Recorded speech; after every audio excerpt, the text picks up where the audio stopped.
point. Mommy, I've come to beg for your forgiveness in any way I've wronged you. If there's anything I've done to you, just forgive me and help me. I'm just coming from the hospital, where the doctor told me I have 2 broken ribs and internal bleeding. I need you to assist me. I don't have any money on me. I don't have any finance. I don't want to die. I beg you, please. You don't want to die. You don't want to die. And you are in my compound. Melvin! You don't want to die. And you set your miserable feet in my compound again. That's because I don't know where else to go. I don't know who else to run to for assistance. The last thing we so need is a walking dead to walk in here and spoil our moods. Can you imagine? You can call me a walking dead or even death itself. I don't mind. All I ask is assistance. Please, for old time's sake, just help me live again. Save my life and I swear you will never see me anywhere around you again. Remember, I once saved the life of the one you loved. Please save my life. Okay. Okay, Melvin. We will help you. Thank you, Marco. Mom, my dear, let's take him to the hospital. God bless you. Mom, we have a serious business in our hands, so don't worry, my dear. Let's help him for old time's sake. Thank you. Mom, remember it's Melvin now. Let's get out there and get a taxi for him, and take him to the hospital. Say you want to go to the hospital. It's not.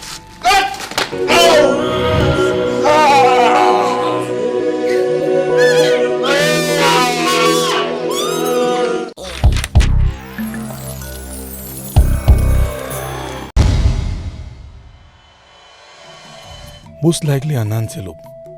No. 2 antelopes about to mate, judging from the intensity of their movement. Today hunting in the forest won't be in vain again. To think of it, I was about going back home out of frustration. Thank you, gods of Afikpo. And please, help me to make a good kill of at least one of the antelopes.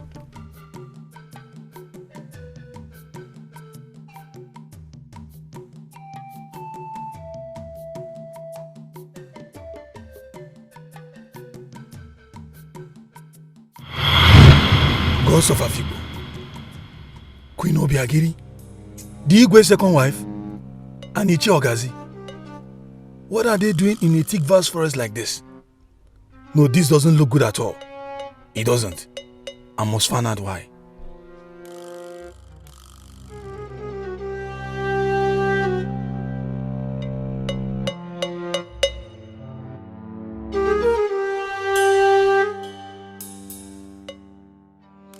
Lolo, you are becoming too indiscreet about this our relationship. I am no longer comfortable with it.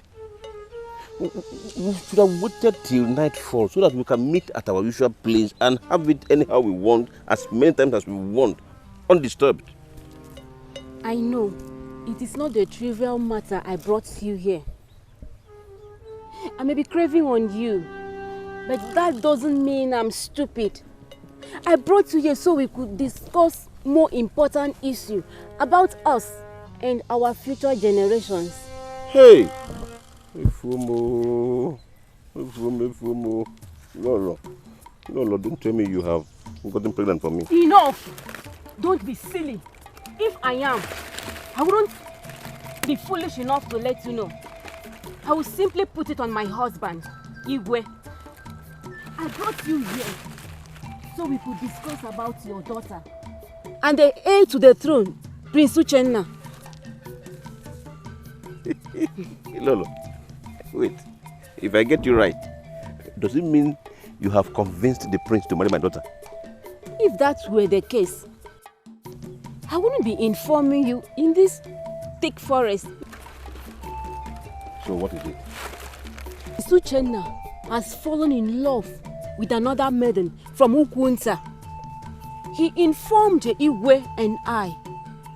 Despite all I try to talk him out, He insisted on making the maiden his wife. Hey. Anyway has given his consent. That is not true. Don't tell me that. Don't tell me that, Lolo. This is not true. I can never believe this. Igwe gave his consent. It's a lie. I can't believe this. Lolo, have you forgotten that everybody in African land believed and have already known that Uchenna and my daughter are in love and that they are getting married soon? I told you this, so I said it when you were making the news public everywhere. I said it, but you wouldn't listen. You wouldn't listen. Enough! I wouldn't listen. Yes, I wouldn't listen. Because I wanted my son Upanja to be on the throne when my husband joined his ancestors. Not his first son. And the son of his late first wife, Uchenna. Hi. No, I don't get what I'm talking. Yes, that was the whole idea. About me opening my royal laps for you. I am aware that if we are caught, you will be executed and I will be sent on life exile. Yet, I went ahead and seduced you after 3 years. I did because I planned on trade to expose our afraid to Igwe by blackmailing you to convince your daughter to poison Prince Uchenna after their marriage. A powerful Dibia revealed to me 3 years ago that it is only a woman he has had sex with can poison him. And that was why I brought you and your daughter into this. How dare you? Lolo, how dare you bring I and my daughter into this devilish plot of yours without letting us know? I did not use you selfishly, or no. The custom and tradition made it compulsory. I wanted my son as the next king of Afikpo kingdom. Daughter to be the queen, and you to be the father-in-law of Afikpo kingdom. Think. Lolo, you have no right to involve I and my daughter in this evil plot of yours without getting her consent first. Oh no. Eh? I'm sorry. I brought you here so that you stop Prince Uchenna from marrying the maiden of Opunta. And in fact, from being a candidate to the throne ever again. How? Prince Uchenna is going to Opunta tomorrow to meet her. Make sure he doesn't return alive on that trip. Hey! Are you asking me to kill Prince Uchenna? Hey! Or I will damn the consequences and tell the Igwe that you have been sleeping with me. Why would you do that? You know I cannot. You can and you will. But also to make your daughter, Okwoma, the next queen of Afikpo. Yes, my son will marry her. I have already gotten him to commit into it. Hey. Ezoku.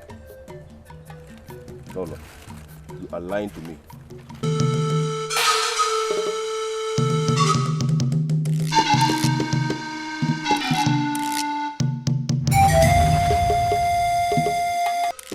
I can't keep calm to this. I can't keep calm to this. The Igwe must hear about this. The Igwe must hear about this. Alu!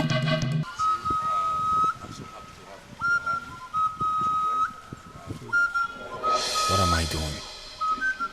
Going to report what I saw and heard in the forest to the Igwe. What if they deny it? How will I prove it? Yes. By the time whoever the Igwe will send to the forest to catch Queen Obiageri and Ichiogazi will get to the forest, most certainly they would have finished and left the place. Who will believe a poor hunter like me? If that happens and both of them deny everything, them against me, and I would be severely punished in the end. But if I fail to expose them, Prince Uchenna, the heir apparent to the throne of Afikpo Kingdom, would be harmed. Will I ever forgive myself if that happens? Will I? Gods of Afikpo, please tell me what to do. Please.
You have desecrated this land, and your blood shall be used to cleanse the land. Yes! Yes, Your Majesty. Take these things to the evil forest and hang them. I am the only as you wish, Your Majesty. Take them away!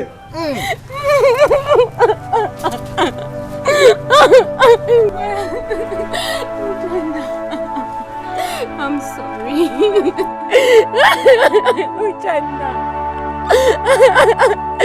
Umanja. Please. Please. I'm telling your father to strip me naked and send me on exile instead of killing me, please. How dare you call my name?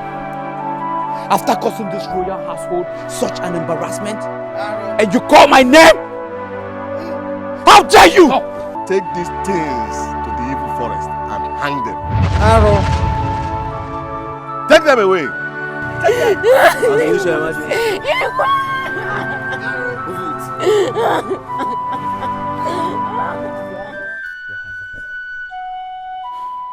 Please forgive me. Please. My son, it's okay. I cannot take your mother's sin against you. You are my own, and my blood runs in your vein. So I know what you can do. Get up, my son. Get up. Please. Whatever damage she has caused to this royal household, I will do the right. I will do the needful. It's all right, my son. Get up, my son. Get up. Thank you, my father. Take care.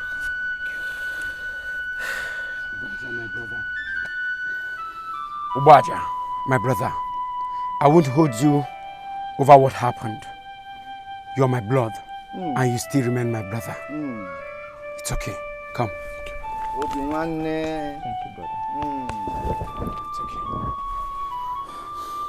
Honor! The greatest hunter of our time. I cannot pay you enough for what you have done for this royal household. You risked your own life to save the life of a prince, the heir to the throne of Afikpo Kingdom. May the gods of our land and the spirits of our ancestors continue to bless you and your unborn generation. Say, Igwe. Now, Honor, I want you to name anything you want, and this royal household shall grant you your request. Bam. I did what any true son of this land would do for his kingdom. Igwe, I don't want to be feeling like an hero, but I want to thank the gods for choosing me to save the situation. Igwe, if you insist on rewarding me as you said, I will just ask for one thing. And that one thing, I would love to be a friend to the Igwe and my princess here.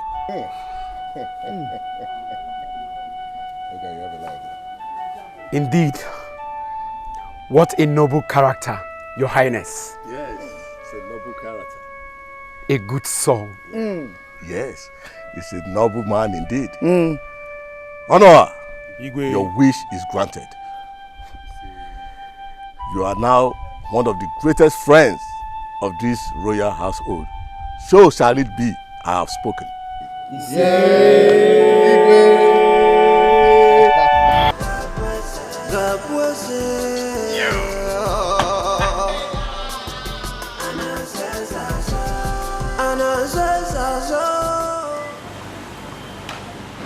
Good to see you, Dad. You're looking healthy and nice. But that's, I miss you.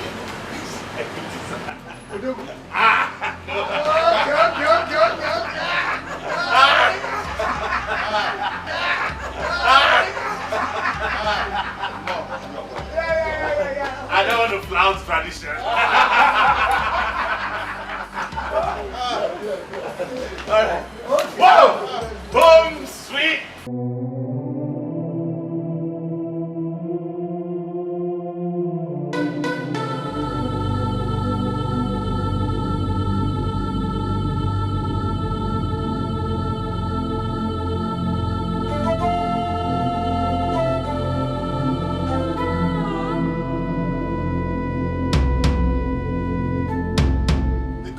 And their mouthpiece are before the people's palace.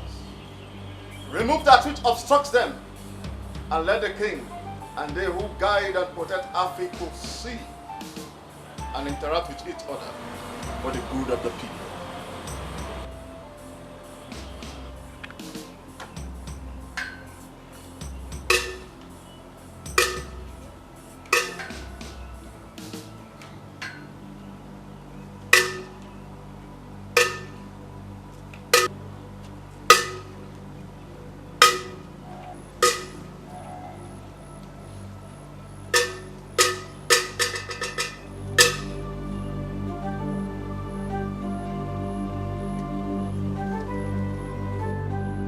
Gunandida, 14th of Afikpo.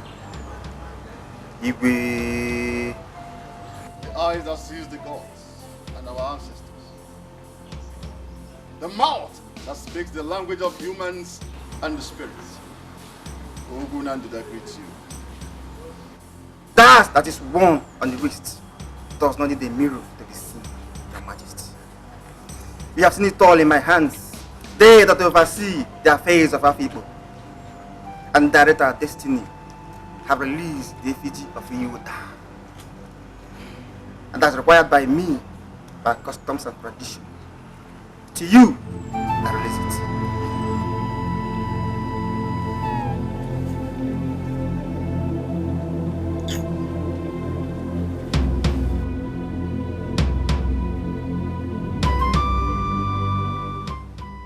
Igwe, I've played my part. Play yours. My part I shall play very well. I promise. My gratitude to you and the gods. My blessings, that of our gods and our ancestors, I live with you. Peace.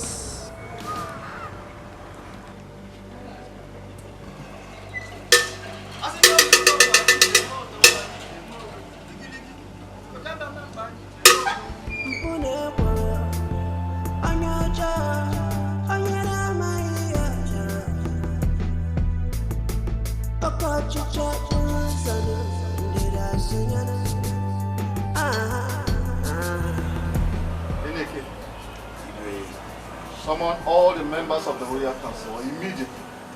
Yes, Your Majesty.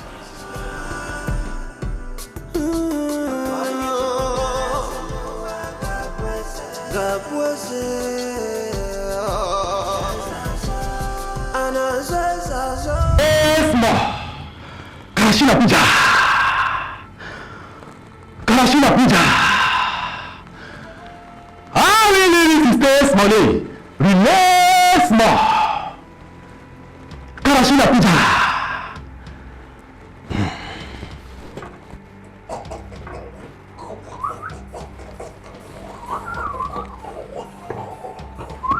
I bow to your lordship, masters of the realm. Welcome and thank you once again for answering my call. My client and your loyal servant, Chief Onwoka, is here.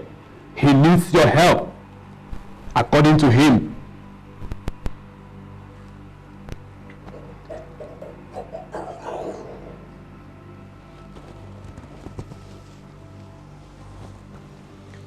They are listening, Chief. Welcome, my lord. Welcome. The prince of my kingdom is about to get married. I desire him to be husband to my only daughter, who is the love of my life. That is why I am here. I need your help. The prince and your daughter are friends since their childhood days, but they are not in love. Make the prince to fall in love with her. Their souls will be invoked and glued together spiritually to avoid the risk of complications now or later. No, not after what happened when I tried using spiritual means to get my son to become the governor of the state. I did not know that his opponent was dedicated to the lords of the seven seas, and everything ended in disaster. I don't want any other of my child to be involved in anything spiritual. My son is now a complete vegetable in America. So please, I want this done without involving Jacinta spiritually. Is that all? Yes. Alice! Alice! Alice is space money. Release more. Karashina Puja! Karashina Puja!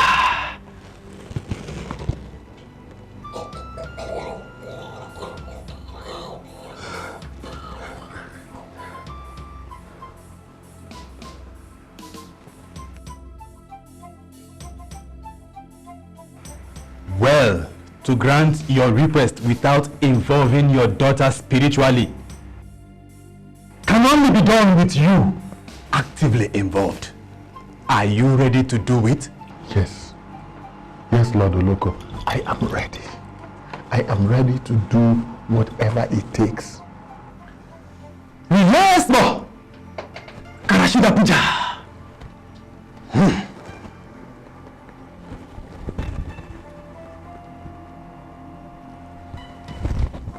Karashida Puja. Yes, Lord. Karashida Puja.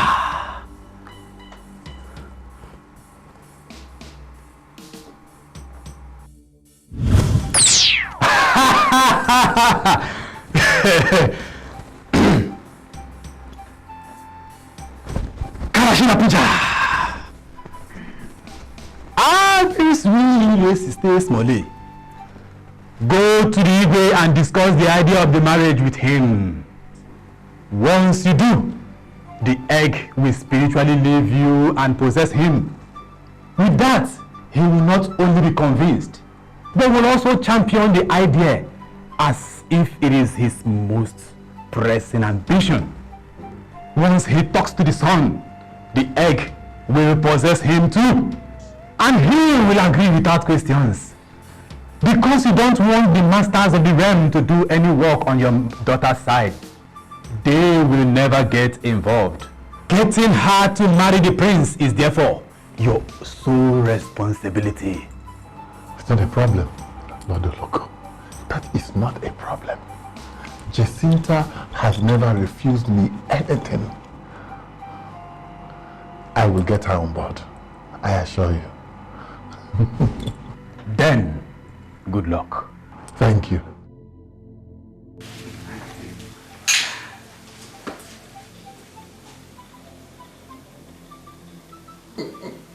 Ugwu na ndịda, ugumba nke mbụ.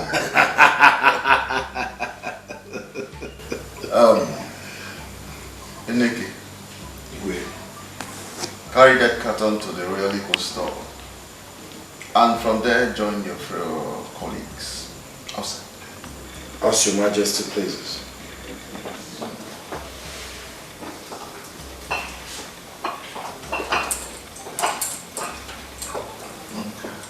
Once again, welcome to the People's Palace, Chief Omuka, my good friend.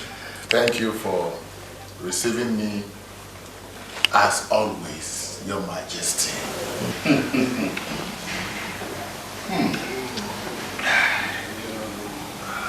This is not the first time you have given the gift of drink. Even before I ascended the throne of my fathers, such was a sort of tradition on your part. This is the first time you are doing it with a request that I grant you a private audience. Is anything the matter? Oh, yes, Your Majesty.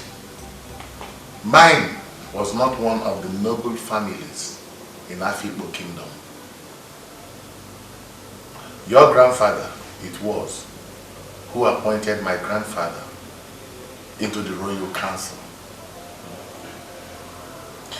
Your Majesty, there were many other qualified families. Your grandfather appointed mine to the royal council. He conferred nobility to a common family. And that friendship has spanned through to our fathers and to you and I. And today, Your Majesty,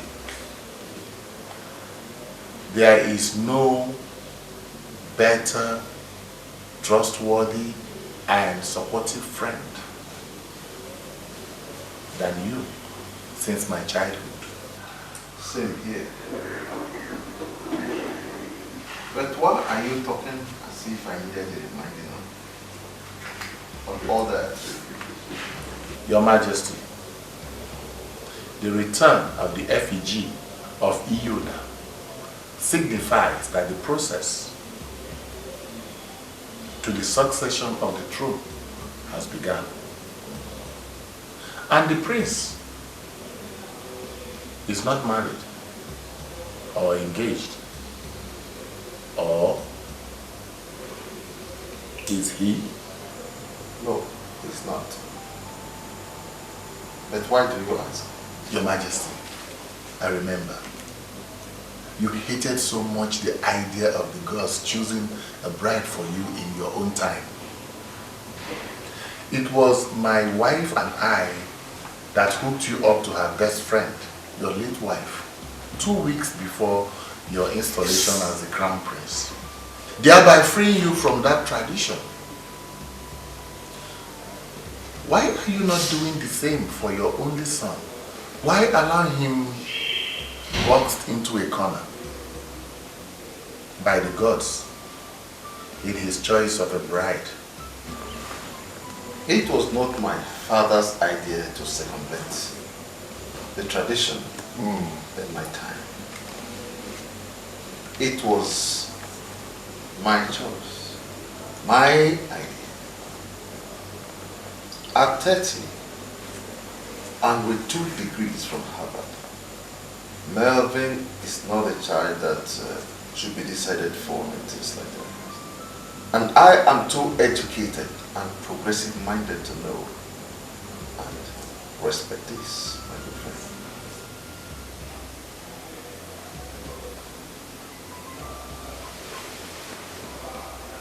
Your Majesty,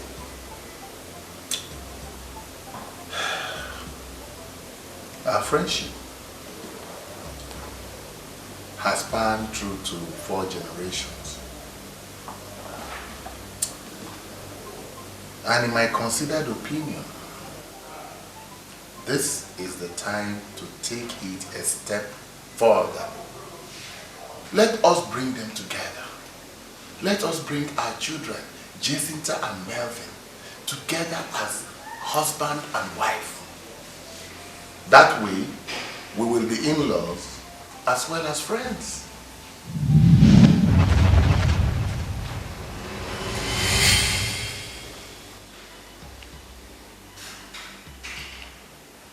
What do you think, Your Majesty?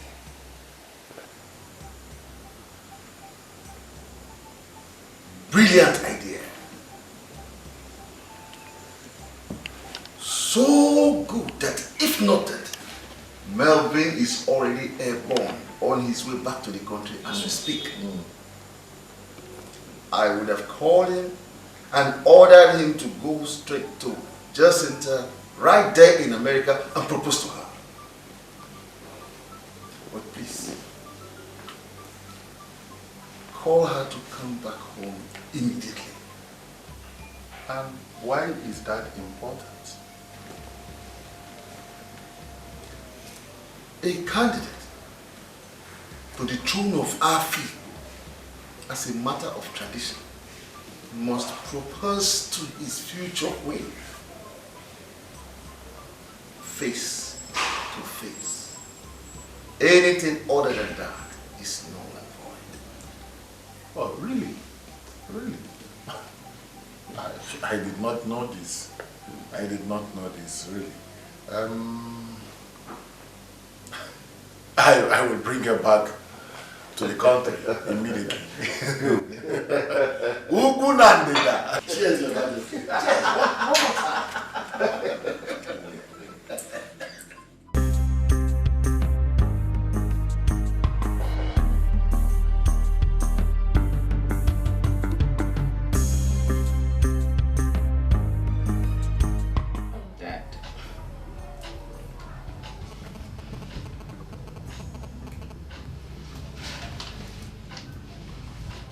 Hey Dad, good evening. Good morning, dear. It's 7 a.m. here. My bad. Sorry Dad, I keep missing the differences in time zone here each time I'm in California. Oh, you're in California? Yeah, it's in the capital city of the state, Sacramento precisely. I arrived here from Harvard 4 days back to conduct some field research for my PhD thesis. Sorry I didn't call to tell you. It's been very hectic here and the winter weather is not helping matters at all. I know. I understand. How is it going? How long would it take you to finish your research? I'm already done with the part of it that brought me here to Sacramento. The field work I mean, just compiling notes. So give and take, I should be out of here by the weekend. That would be in about 4 days. Okay. Angel, how about giving Daddy some weeks of your time after that? Give you a few weeks of my time. Are you coming to America? Oh, no, dear. I want you to come down. I want you to come down and spend some time giving your daddy some of your wonderful company. Well, that will give you a break from your studies and the harsh winter cold, you know. How about that? Fantastic idea. But what? I'm so chopped up with time now, Dad. I have only 6 months to conclude my doctorate program here. And I'm almost running behind schedule in my work already. Come on, Dad. Just last week I told you that if I ever leave what I'm doing here to make any form of travel, even for a few days, I'll run into trouble in my academic program. Why are you now? Oh, yes. Well, Angel, something very important for your present and future and that of the entire family just cropped up. And you have to be physically present for us to manage it. And it's quite urgent. Dad, what is it that you consider so important that you're asking me to risk ruining an academic program that I have devoted the better part of my life in the past 18 months and come back to Nigeria for? Angel, I know you have put in a lot in your studies. Yes, I do. And that has actually cost me quite a fortune, you know. But that is nothing compared to what is at stake here. Interesting. And you don't think I deserve to know what is it before packing my bags and heading home? Do you think that I would involve you and the entire family in something that is not in our best interest? And ask you to make such a big sacrifice for something that is not worth it? Do you? Dad, for goodness sake, you are talking to a 26-year-old Harvard-trained lady. A PhD student of the same school. Tell me what is it or you forget it, please. I'll call you back. I'll call you back. Dad?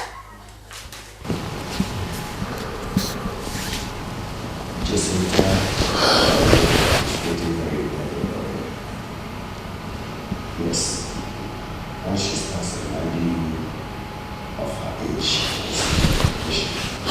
she's ready to snap at you for any more word not carefully said. She's such a stubborn girl that if I had wished for the discussion any further now, she would have ended it herself and refused to talk to me. To see me or talk to me for always, not once. No, I can't say such now. I can't, but I really working by myself. Time to change tactics. You are still insisting? It's okay.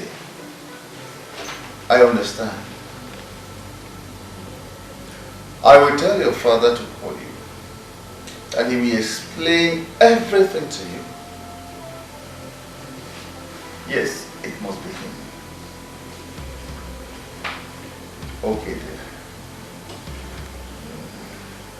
Bye. She's still insisting, even with you, the king, talking to her and telling her all the things you said to my hearing about the need her to do as her father wanted. Chifonka, Jacinta is not an ordinary fool. She is a highly educated and sophisticated lady. To me, she is not as stubborn and unreasonable as you think. She is only behaving as a lady in her class with you. No one else can tell her. a man after her heart like Prince Melvin can. Chifonka, as far as you and I know, Jacinta and Melvin are just close friends. If they are in love, they have not told us, not shown. Even if they are, the same tradition that prevents the prince from proposing to a lady in absentia also forbids him from engaging in any discussion that will lead to that, except they are physically present. Come. Why are you insisting that you don't want to let her know when we're asking her to come home? Your Majesty, like you said, Jacinta, my daughter, is a highly educated and a sophisticated young lady. And you see, Your Majesty, I am taking my time and being very cautious on broaching on the topic so that I do not say anything or do anything that she will consider an insult to her sensibility. This idea of asking her to leave something which she considers central to her life and come home so that her childhood friend can propose to her is something Chifonka, that is our tradition. Try and convince her to come back home anyhow you can. As for the praise, I will try to make him pray along as soon as he comes back home. It's all right, Your Majesty. I will get her back. Just work on the praise. Oh, as for the praise, leave that to me. It's a done deal. I am glad you agreed to resign your lucrative employment in Boston. As soon as I called you to tell you what happened and the implication. Honestly, since the day you decided to stay back in America and work after your degree program in Harvard, instead of coming back home to run the family business as agreed, my greatest fear has been that you will make a decision that might destroy our dynasty when the time comes, as it has now. Come on, Dad. You and Mom gave me the best African upbringing any child could ask for. So Harvard or no Harvard, I know who I am. This is my route. Thank you for those words, son. I am so proud of you. I'm proud of you too, Dad. You're my hero. Again, I am proud of you. Really proud of you. Back to the issue that brought you back home. Have you anyone in your life now?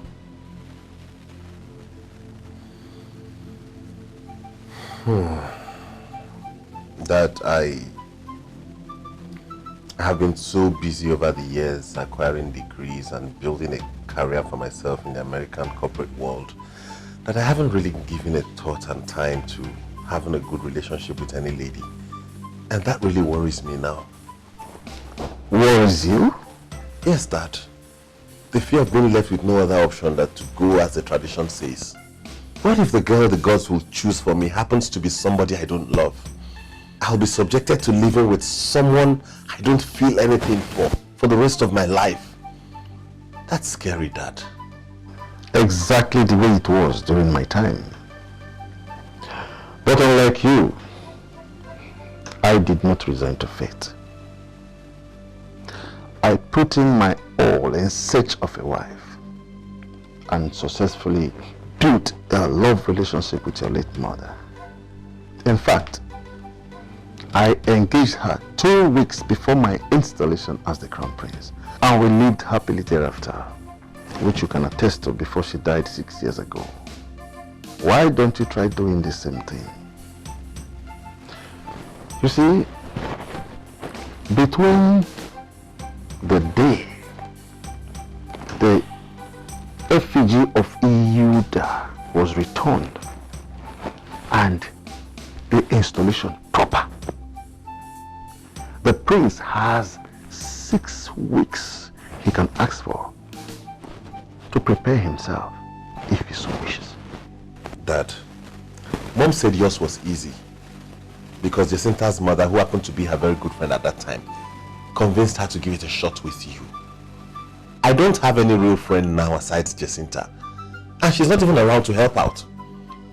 Even if she were that, all her friends are Americans, and I don't see any of them agreeing to such rushed arrangement. Jacinta is your trusted childhood friend. We don't have any blood relationship. Just family friends. Yeah? So, what are you driving at? Why not her? Or don't you think she could make an excellent queen?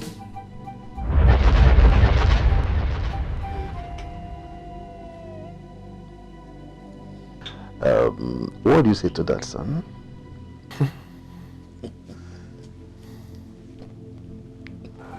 Thank you very much, Your Majesty. I appreciate this. The ball is now in my court. And I give you my words, I will not disappoint you.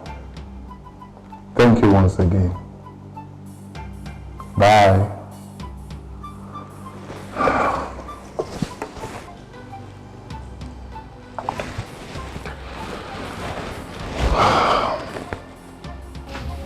Hello, Dad. I'm sure it's night time in Nigeria. So good evening. Good evening, dear. Yes, it's precisely bedtime. How are you? I'm very fine, Dad. You said the last time we spoke you were going to call back, and you neither. Yes, dear. I was waiting to get more clarity on the issue that I discussed last with you, so that I will be able to answer your questions before calling you back. I take it that you have it now. For you to call me by bedtime over there. Yes. Okay, I'm listening. Can I talk to you in deep confidence? Come on, Dad. You've been my best friend and confidant since my childhood. Of course, I will answer whatever question you ask me. And also keep whatever secret you divulge to me, I promise. Very well then. How well do you know Prince Marvin? Dad, are you the one asking me that? Maybe and I are childhood friends. You of all people should know that he's even closer to me than my stepbrother Geoffrey. If you mean sexually, know that. Why are you asking? I will explain later. First, will you have any problem going that far with him? Now you're making me... You promise to answer whatever I ask you, Jacinta. So answer me. Sorry, Dad. I will not answer that question. Unless you first tell me why you are asking. Now, Jacinta, Prince Melvin is back in the country for his installation as the Crown Prince of Antview Kingdom. One of the requirements is that he must choose a bride from the 7 maidens to be named by the gods. Wait, Dad. Don't tell me that the reason you wanted me to abandon my PhD program and come back to Nigeria immediately is so that I will come to compete for Melvin's hand in marriage with some goddamn local girls. No, not like that, not like that. Our tradition allows him to marry any lady of his choice if he formally engages her before his installation, Jessica. Prince Melvin has no woman that he is intimate with now. Yes, I know that. His father wanted him to propose to you. His Majesty broached the idea with me the very day I called you last. And I think it's a fantastic idea. I did open up to you that day because he was yet to get the prince's consent. In fact, he was yet to tell him about it then. Today, Prince Marvin arrived home and he discussed it with him just a while ago. Guess what there? Marvin agreed. But there is a little problem. As a candidate to the throne, our tradition forbids him proposing to a lady unless they are physically together. And for that, you want me to come back home and... Dad, do you want to hear the truth here? Yes, dear. I said I cannot marry Prince Melvin or any other man for that matter. Why do you say that, my dear? I don't do men, Dad. You mean what exactly? I'm a lesbian. A total one, Dad.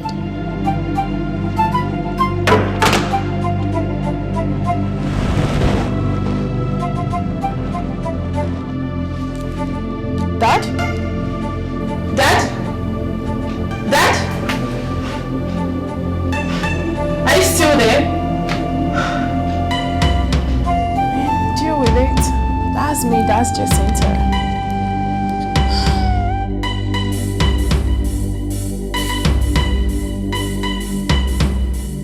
I have done all I could do. I have said everything that a father should say to his daughter. But she stuck to her gun, Your Majesty. She will not leave her program and return home. If the prince loves her enough to marry her, and His Majesty approves, then they should find a way to delay the process for at least 6 months, when she will be done with her PhD program. Those were her exact words, Your Majesty. And you gave up just like that, Chief Onwuka? Well, I mean, that's true. You shouldn't have allowed her. You're her father. You shouldn't have let her just go on and... Yes, I know. Jacinta made me promise not to raise the issue with her again until she's done with her PhD program.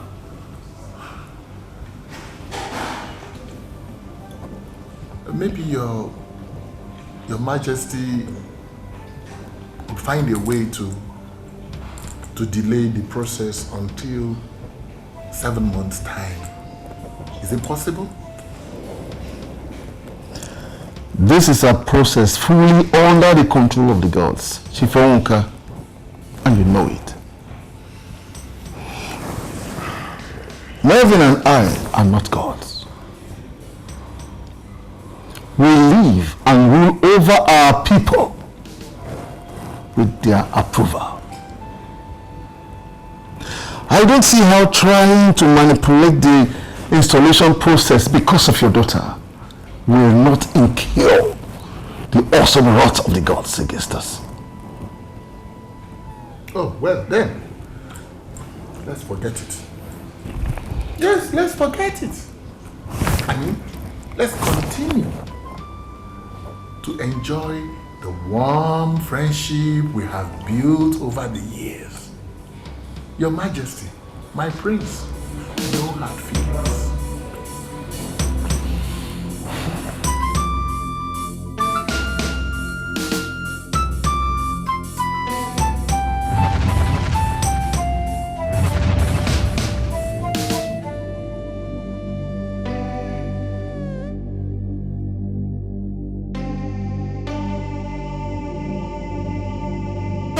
Ancestors of our people, you will see in the dark and light, hear the whisper of a child in the middle of a thunder blast, know the secret of a man both dead and living.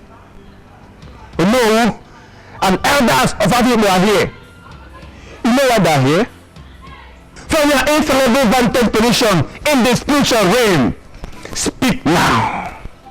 Name the 7 maidens that you have set aside for another prince to choose his wife from.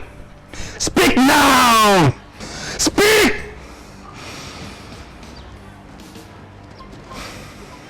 Onowu and the Udichi of our people kingdom, we greet you. We greet you, gods of our ancestors. Yes, the more. Thank you for keeping the bond between us and men and women of our people. Thank you, gods of our land. Men will follow him as the potential prize of Prince Melvin. Ujoma, daughter of Uche Kano. Ukechi, daughter of Mazago. Olachi, daughter of Chikuneke. Ugonna, daughter of Mazokocha. Uduma, daughter of Chichijo. Chioma, daughter of Masito. The seventh maiden will reveal herself in due time.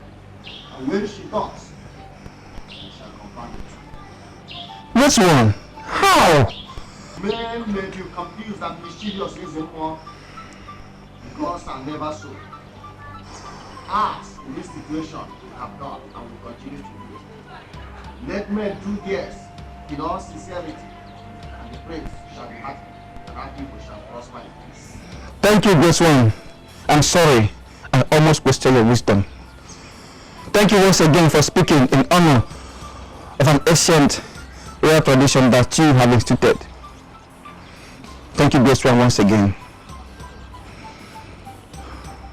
No, Richie, the rest is in your hands.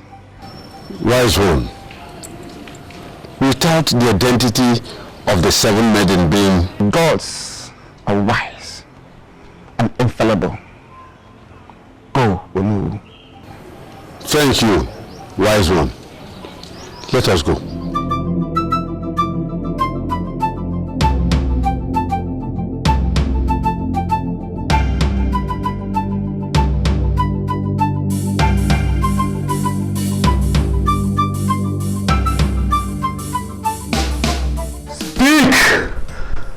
The maidens have been named. The last time I was here, you only asked me to go to the Igwe and the prince and make them believe that I had no hard feelings about the turn of events. Then sit back and wait until the gods named the maidens. You said that only then will you and the masters of the realm listen to whatever I have to say. I just told you to speak. I know. You came here thinking that the seventh maiden the gods did not name might be Jacinta. You are wrong. She is not. There who is? And what are the gods up to? Keeping her identity hidden for now. The masters of the realm are not speaking to me on that one. So to your stated intention, are you still insisting that Jacinta should not be spiritually made to play along? If it will ever involve spiritually manipulating her soul, yes, I am still insisting. Help me to manipulate the entire process in a way that Prince Melvin would remain unmarried until Jacinta finishes her program at Harvard.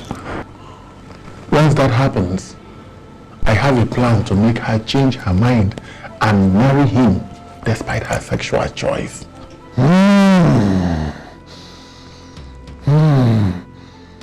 You sound too confident about that. The egg of eternal compliance is no longer in the prince and his father. Calm down. The egg does not possess people in whom it has no active duty to perform. Your failure to convince Jacinta to come back means it has no business being in the prince and Igwe until she returns. So be careful how you handle them till then, for they are fully in control of their minds now. Now, to your request, once you return home, call...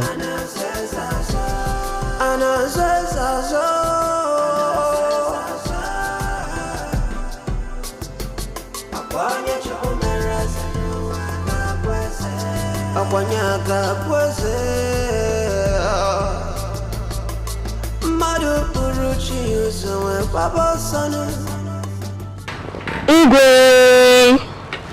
My prince, I greet you. Are you the mannerless lady I was informed that she literally forced herself into the palace, demanding to see the prince and I immediately?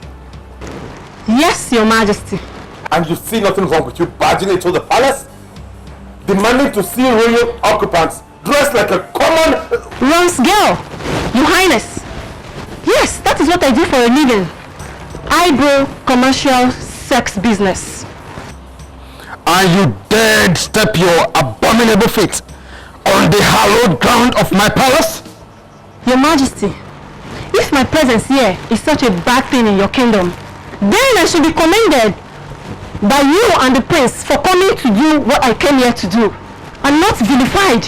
What insolence! What insolence! How dare... Guards! No. Father, this girl needs to be told. How could she come in here and... Let me handle it, son. Calm down. Young lady, you sound like someone on a crucial mission. Yes, Your Majesty. Speak. Thank you, Your Majesty. I am sorry if I've angered you and the prince. My name is Agatha. I am a native of Ogoja. I have already told you what I do for a living. But I'm not alone in it. One of the ladies your gods named as a potential queen to the prince has been in it with me since our first year in the university. If that was all, I wouldn't have bothered coming here to expose her. Something more damaging and dangerous to the life of the prince here is involved too. Please, look at these papers.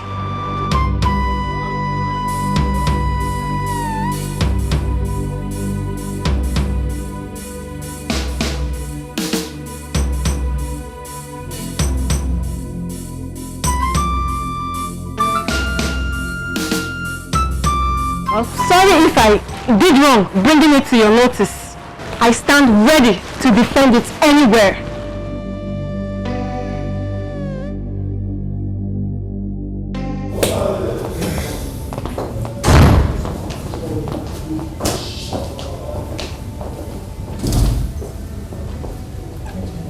Igwe, my prince, Ichi, Igwe. Bring her in again.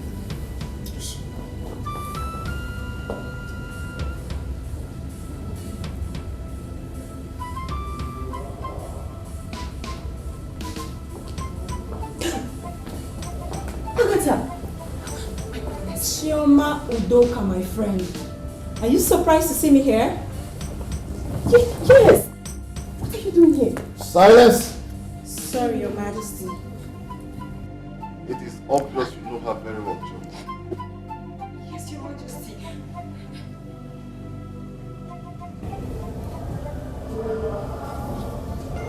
And I take it that this is true then.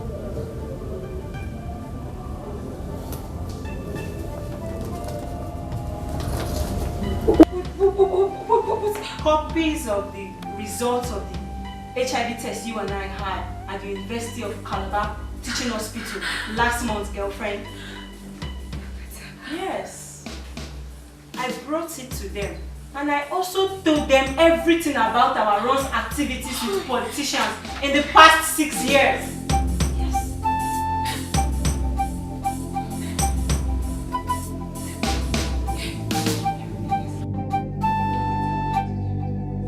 Why? Is there any truth in this, Chioma? Yes. I'm sorry. I'm sorry, Your Highness.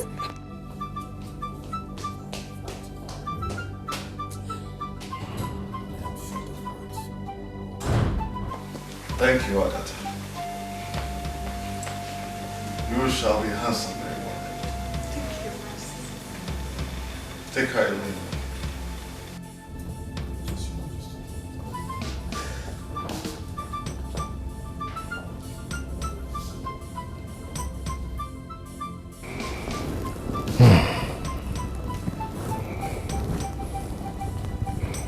This is a crisis with far-reaching implications. Leaders of our people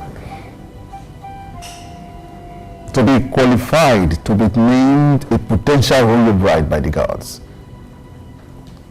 A maiden and her family must not have any criminal record, must not have any hereditary disease, must be fertile, must not have had a child before, nor committed abortion, and must not have any sexually transmitted disease. How could the gods not have known this? How? The chief priest must explain this. The chief priest? The chief priest to the same God?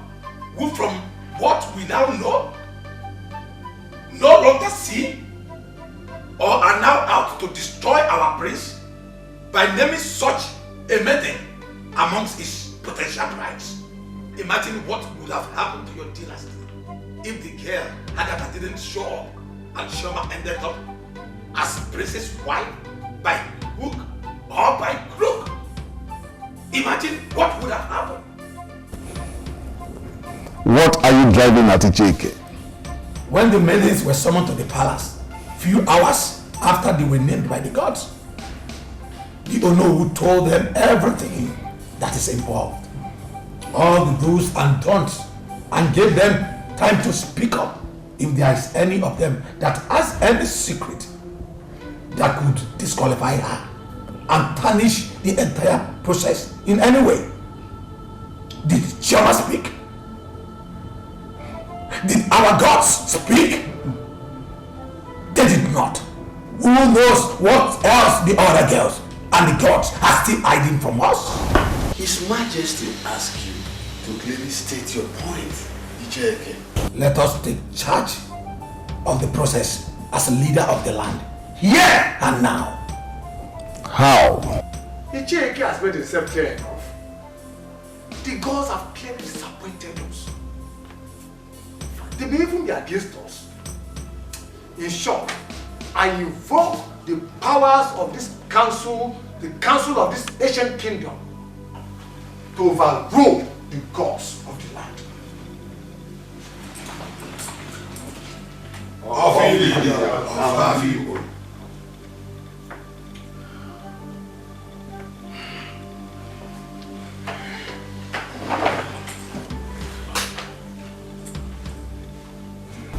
By invoking the powers of this council, with the ancient offer of this kingdom, Ichiekechi has tied our hands.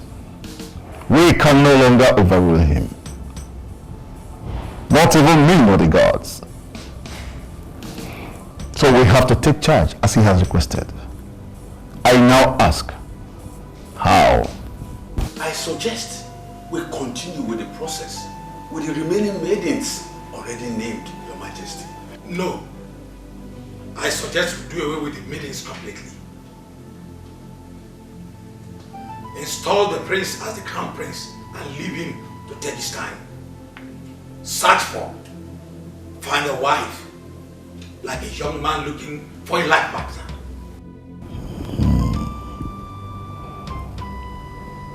Two suggestions. Any other suggestion?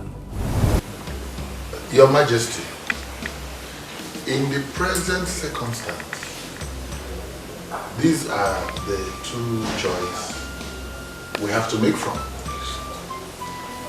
But I am asking council to defer making a choice so that members of the council can go home and examine these choices that we have to make from. Your Majesty.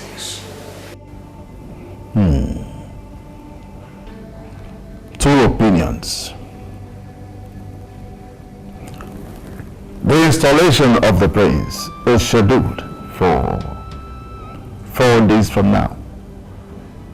A day before that, this council will reconvene to take a decision by vote.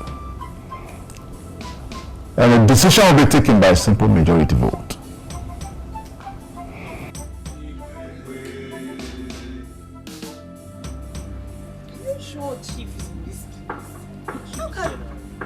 Chief be? Chief Ida, you don't know this place before? No, I've not been here before. Chief Ida, before? How can Chief be? Stop there! Sit down there! Knife? Bros, what is going on? I said sit down! Bros, on the background? If I have to pick myself, I will scatter your body with this dagger. Oh, okay, sorry.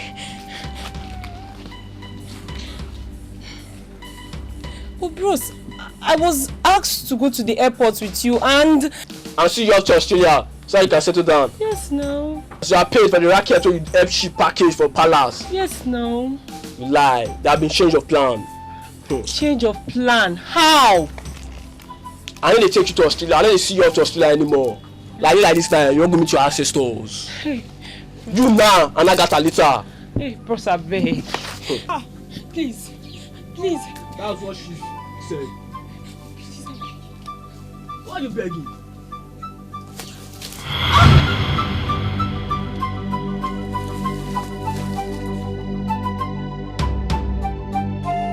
Icheke, in this room, yesterday, I asked you a simple question, and you gave me a wise, honest, and simple answer. I asked you, what if I withdraw the 100,000 naira I give you as monthly upkeep, since it was discovered that you have a complicated heart problem? And you answered me honestly that you will simply die hungry or become a beggar. And that was an honest answer. Because with no wife, no family, no properties to sell and earn an income, you will simply die wretched. But I will not withdraw it as I earlier threatened. You earned it when you took Icheke Ikechi out of the council meeting and convinced him to do exactly what he did in today's meeting. You said what? Icheke Ikechi, both of you conspired to... Your son, your only son, is facing a murder charge for the murder of his girlfriend on campus. Am I right? Chief, he told you and I, when we visited him in the police custody, that members of a campus cult group killed her in his room on the orders of their leader, who the lady had refused to be his mistress. Have you forgotten? No, I haven't. I also haven't forgotten that because the police killed the boys in a failed robbery attempt hours after the girl was murdered, Icheke, the lady's family, and the police think that your son is lying in order to save his head. But Chief, use your influence to help me get the police commissioner to order his officers to write a report in support of my son's story, and it is. Oh, thank God you remember. Thank God you remember. In his next appearance in court, the police appealed to testify. Icheke, what if I use the same influence to get the police to change their statement and indict your son? What if the presiding judge, who is my friend, gets the call to sentence your son to death? And what if the governor is influenced by me to endorse quickly the verdict and have your son executed immediately? No. What if? What if? Please, Chief, please don't do that. That is my only son. He is innocent. Please don't do that to me. If that boy is killed, then I'll be nothing.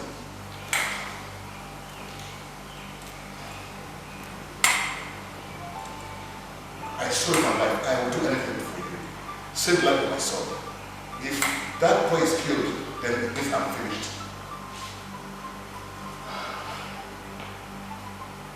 You will do anything for me. I swear with my life that I will do anything for you. I like that statement. Please, Chief, what do you want me to do for you? Please. Nothing much. Really, nothing much. I just want you to vote in favor of discarding the named names. So that the prince can choose a bride for himself when he wants and how he wants. That's all. Just that? Just that. What? Why? What's so important about this that you are turning to a blackmail? Why? You want to change your mind? No, please, Chief, please. I beg of you. Ichie Ikechi.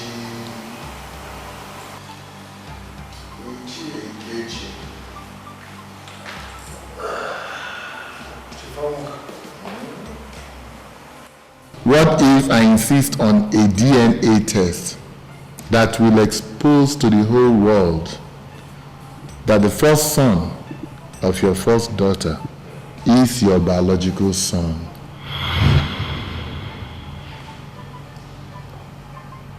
You're shocked? I know. Chief Onwuka has his way with such information. Matthew, please can't do this to me. We are friends. We are friends, please. For friendship's sake, please don't do this to me. Please. Hey.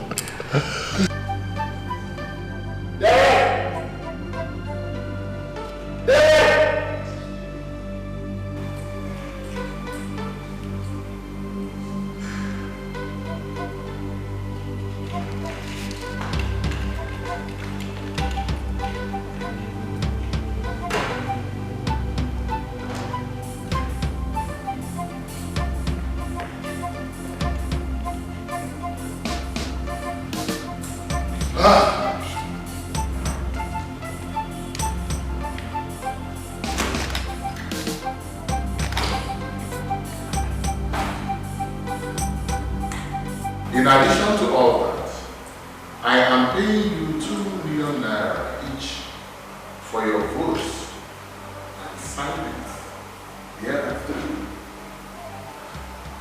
Nietzsche, more will come if you comply.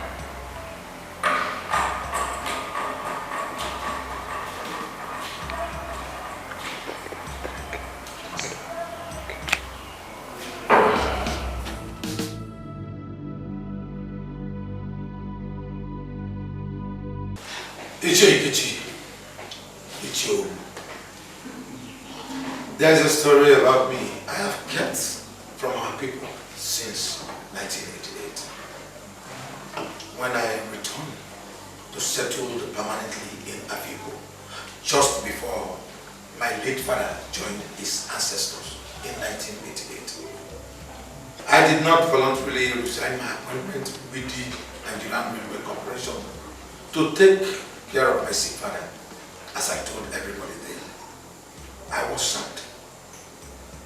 My boss at Mpa railway station framed me up and had me sacked without benefits. He did because he caught me in the bed with one of his daughters. To him, a junior staff like me, having an intimate relationship with Rosaline, who just got university admission then, was a sin he could not forgive. After getting me sacked, he still sent some people who pose him as armed robbers. Robbed our trained coach and in the process injected me with a substance that made it impossible for me to have erection from that day on. That was the reason why the 2 wives I had married since then left me shortly after the wedding. I sold everything my family had to pay one blind pastor or native healer after another, all to no avail. I never knew My dilemma was the handiwork of my boss till today when the gods decided to reveal it to me in a way that made me the happiest person in the world. Chineye. Please come.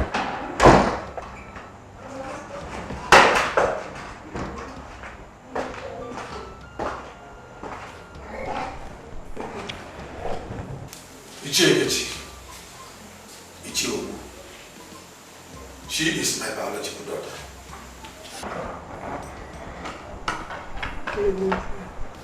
Your biological daughter?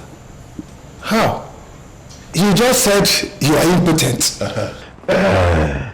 Rosemary took him for him before that. Until you hear, he is the resultant child. She did not just come back to you, Ichieke, but the gods have brought her home.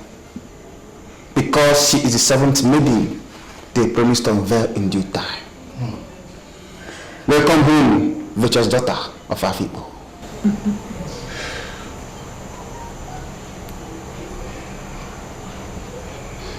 Thank you, sir. You're welcome. Ogumba, he knows too much already. If he could betray you, despite the leverage you have against him, then how safe is our secret with him? That is it.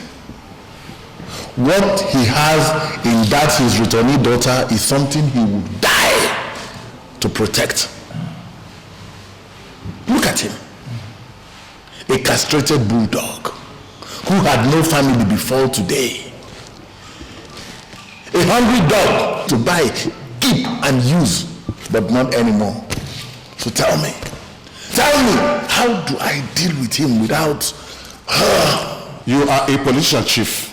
See Iche Eke and his daughter as your worst political enemy and deal with them once and for all.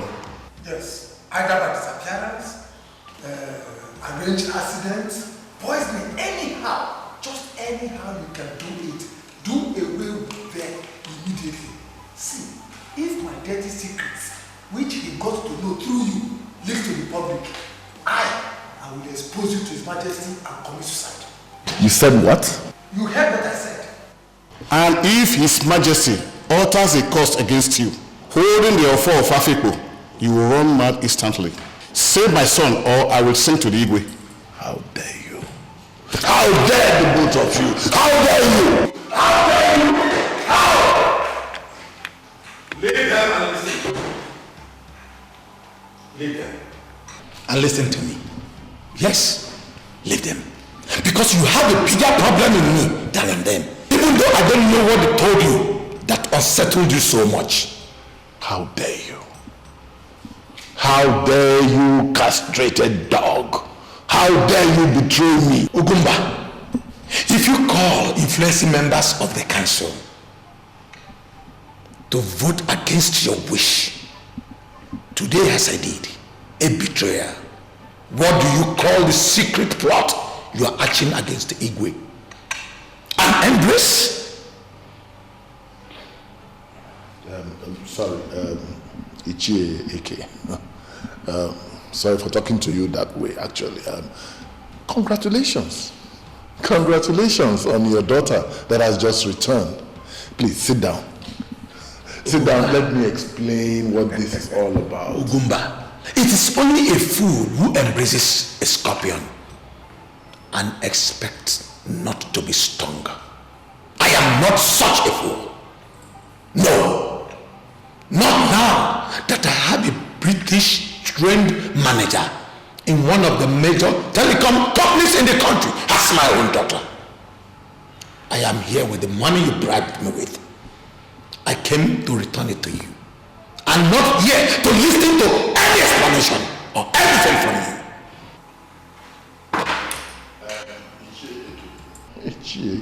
Did I remind you that whatever you are up to will not enjoy my support unless it's for the good of the kingdom? Stop it, or I will tell His Majesty everything we have discussed and done so far. Everything, including your own secret, Iche Ikechi and Ichiowu. No, If you want my lips to remain sealed forever, stop whatever this is all about. It's your mocha. Simple demand. Isn't it? Goodbye.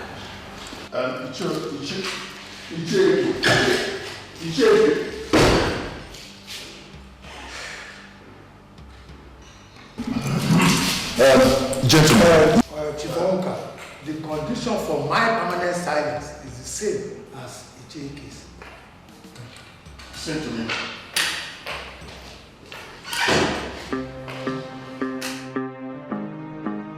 Oh yeah.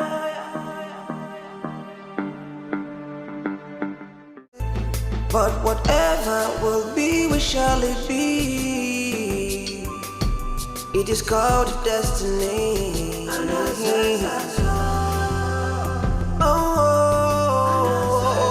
Realize how really it takes money. Relax more.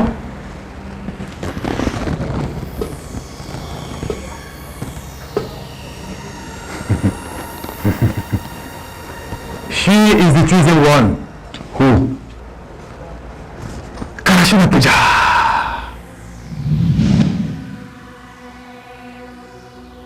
The prince invited her over, and this is their third hour together in the palace.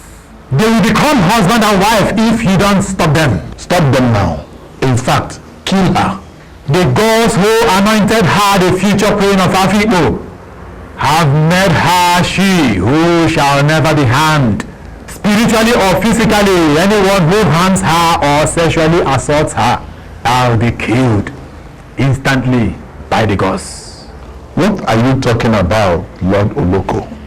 But you assured me just 3 days ago that I will succeed.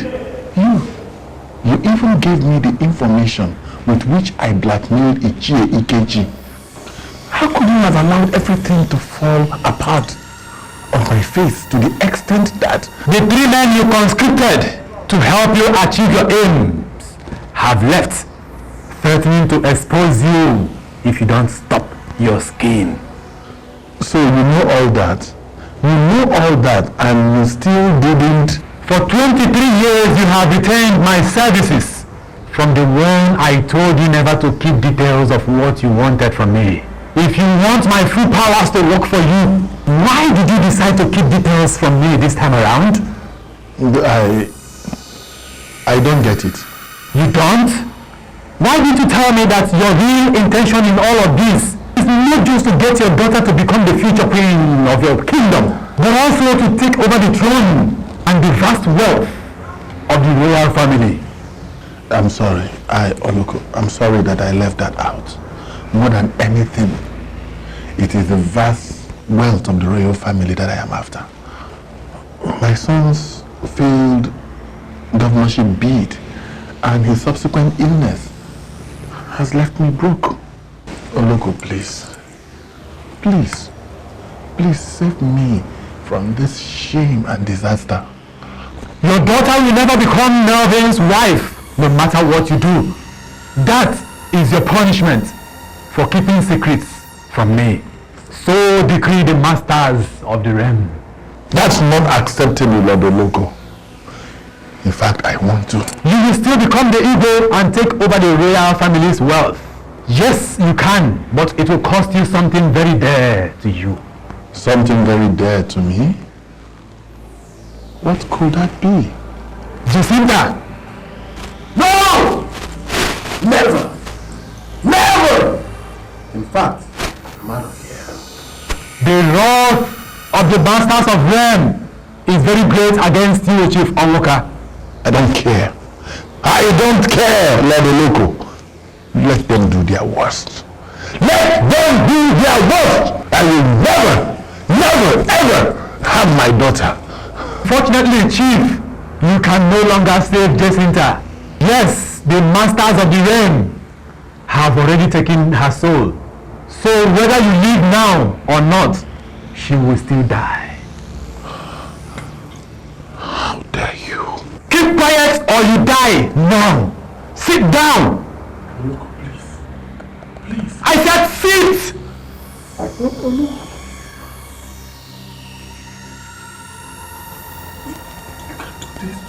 You are wasting your time, Chief Omuka.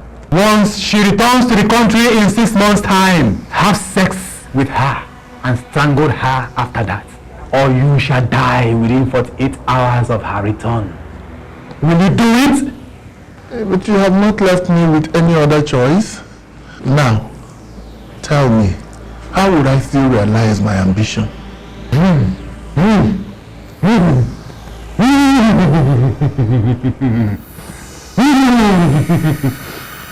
Karashina Puja! Karashina Puja! Karashina Puja!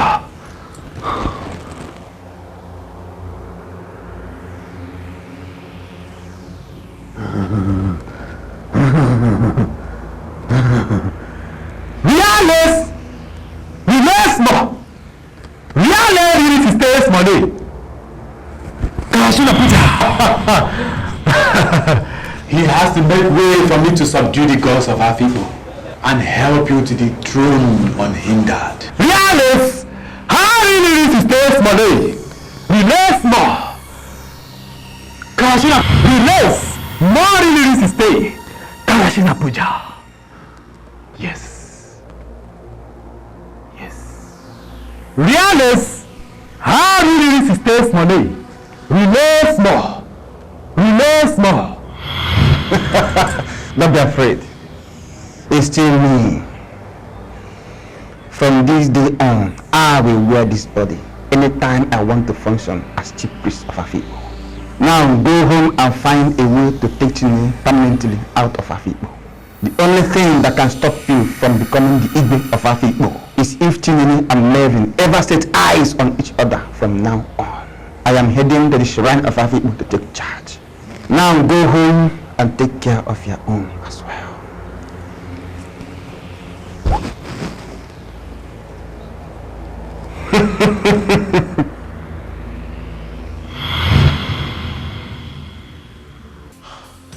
An abomination has happened. What happened? Your Highness, Icheke has been murdered by his returnee daughter. Hello. How? Hello. Now that's an outrageous conclusion to rush into, young man. Who told you she killed him? My prince, I found this on his corpse. Please, everyone, listen to this. Listen to what was recorded in it. Please, don't kill me. Don't kill me. I'll confess this. Yes, I will. The prophet who told you that was right. I consulted a native doctor who told me this is Icheke talking. I consulted a native doctor who told me that the only way for me to achieve erection again is that I must find you and have sex with you, and make you have sex with me once we unite. He said that once I set eyes on your nakedness, my manhood will start working again. And once it does, I must have to use it on you, or it will fall and never rise again till I die. According to him, the only way to bring you to return to me is to kill your mother, because I desperately wanted to have a son who will keep my lineage going. He the last thing to me. Now we talk about the girl. It's the devil. It's the devil, you said.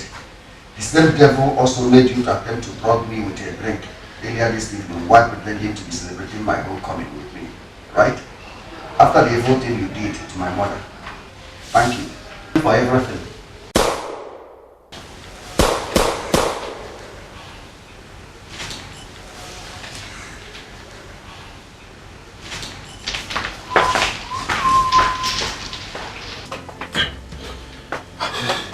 Get hold of yourself, Melvin. How could this happen, Dad?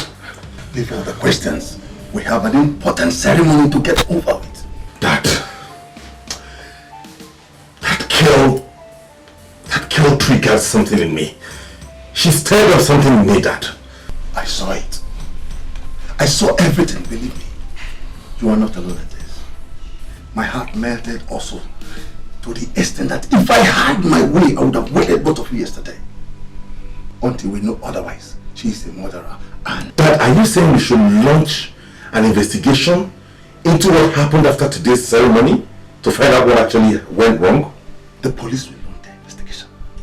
the gods will launch their investigations also until both prove otherwise. Chinonye never existed to you and me. That you guys are royals, Mary! You are a kind in waiting. You must know how to take hold of your emotion, especially with non-royals. Don't ever forget that.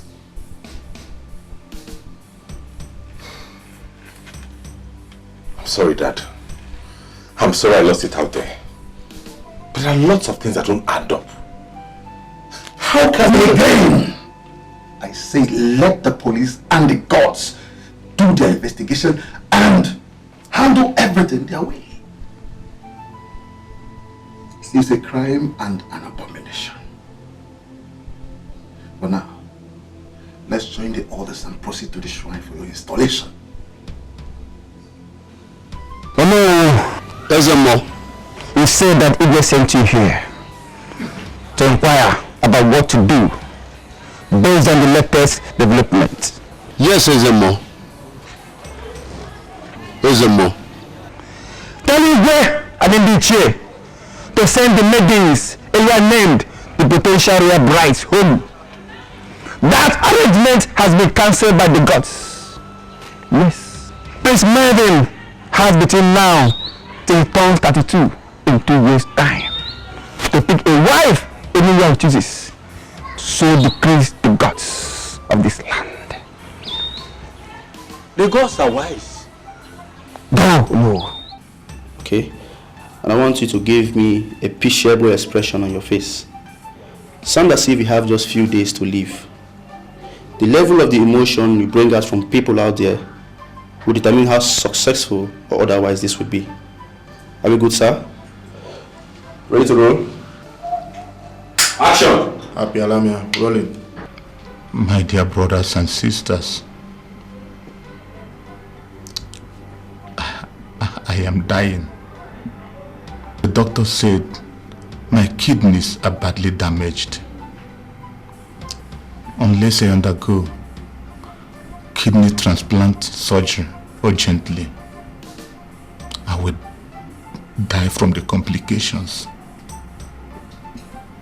I have spent so much undergoing dialysis every week that my family is virtually broke.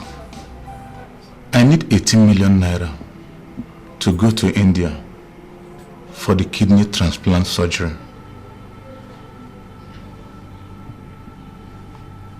I don't want to die.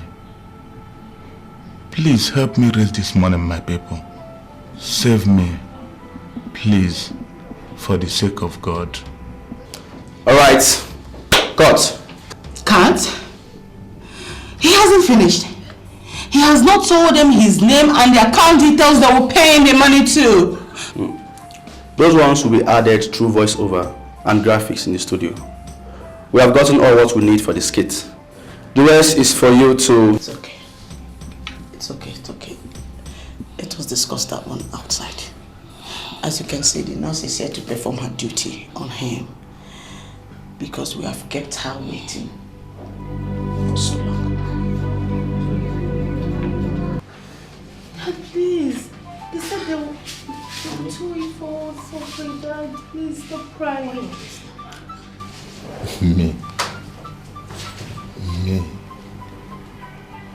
being recorded to be aired on television, begging for money like a retreat pauper, a millionaire a little over a year ago. God, why could you allow me to descend to this shameful level? Why? Honey, it's okay.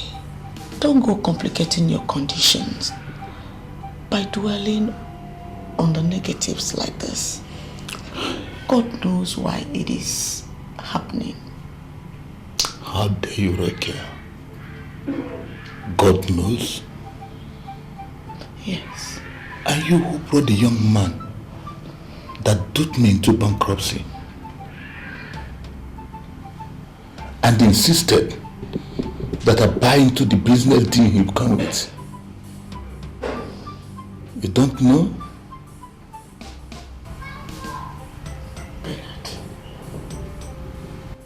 It's okay now. Must you always remind me of that silly mistake?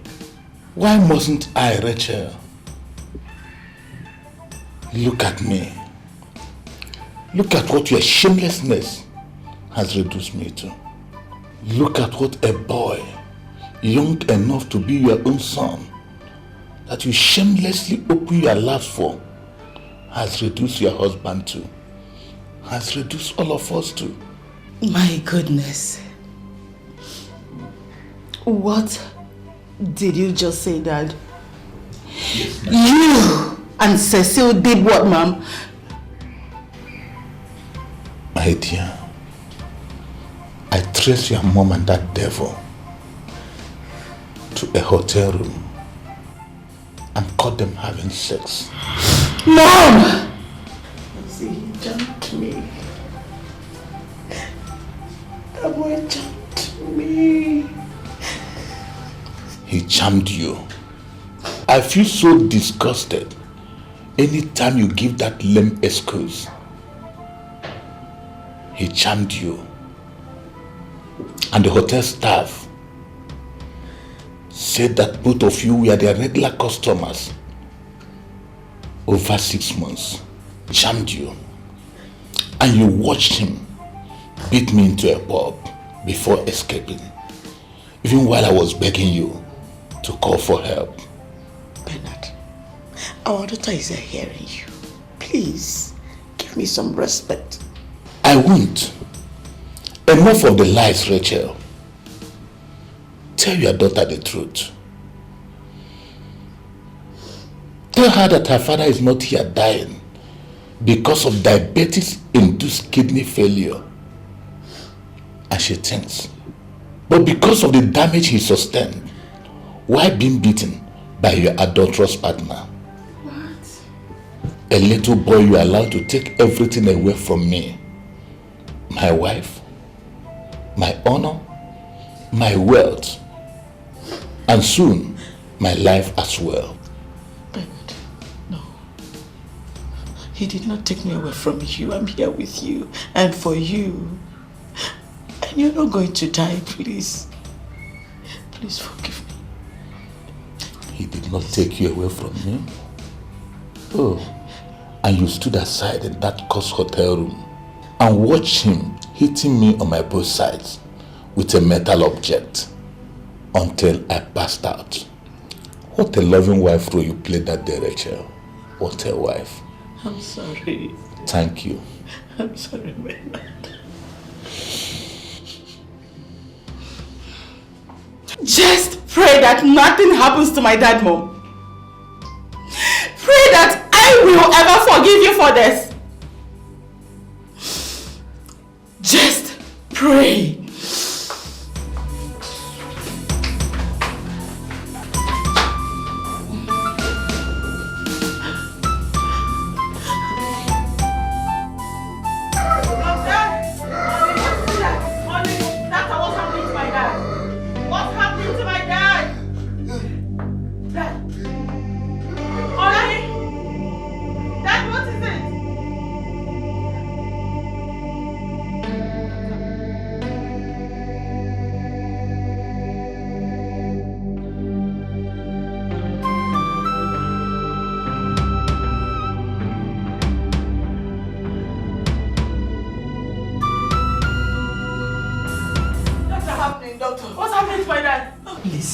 Should calm down, okay? You people should calm down. He's not dead. He's just unconscious. Doctor, are you sure? Yes, I'm sure. Please. Can we see my face now? Okay. Nurse. Yes, nurse. Please take care of him. Okay, doctor. You said he'll be fine. Yes, let's go. With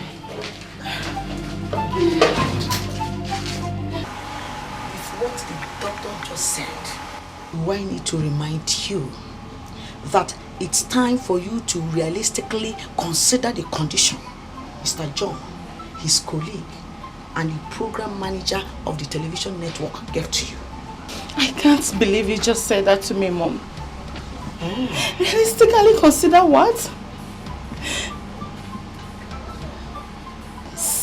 with 3 different men just to get the skits they made for us aired on the television? What does that make me, Mom? Nancy, what does that make me? You are not a virgin, are you? Mom!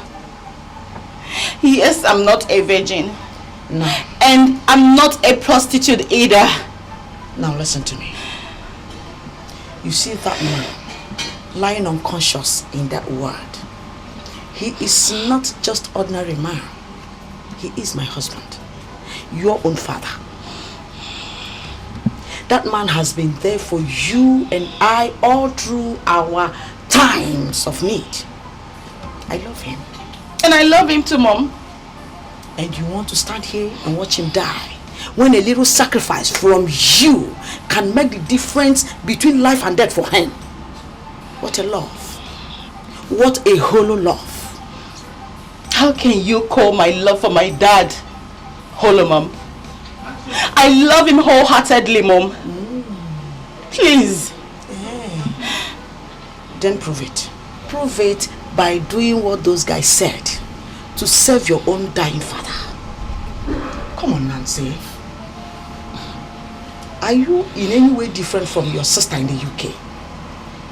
When she got expelled from her school due to her inability to pay her bills in the school because of what happened to your father and his business last year, she listened to my advice and agreed to stay back there instead of coming home to join us in this fire of lack. Up until she ran into trouble and was detained 2 months back. The family has been surviving on feeding on the money she has been sending. And what do you think she was actually doing to raise the money? The same thing you are standing here refusing to do to save your own dying father. Lord have mercy. You talked Tina into prostitution in England?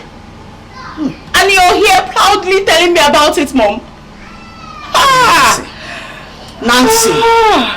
Our family has nothing to live on. In fact, we are down and dry financially. The only way to make it back economically is that our family land, where oil was discovered in commercial quantity. Listen, let me tell you. The family and the company, they have discussed and they promised to pay in 4 months' time. And if you have forgotten, my angel, let me remind you that a woman does not inherit any property in our customs and tradition. If your father dies before that money is paid, you and your sister will not get a dime out of the 32 million naira due for him from your uncles. In fact, they will take everything because your father has no male child. So, more than your father's life is that money that I am desperate to secure. I will do anything. I will do everything within my power to make sure I get it. So, you will do it. In fact, you must do it. Or consider yourself a young lady without a home as soon as he breathes his last. Are you threatening to disown me, Mom? Nancy, I will even kick you out of my house. Mom. Yes. So, you know what? Do the needful if you don't like it. Nonsense. Mom, what are you saying to me? Mom! Mom!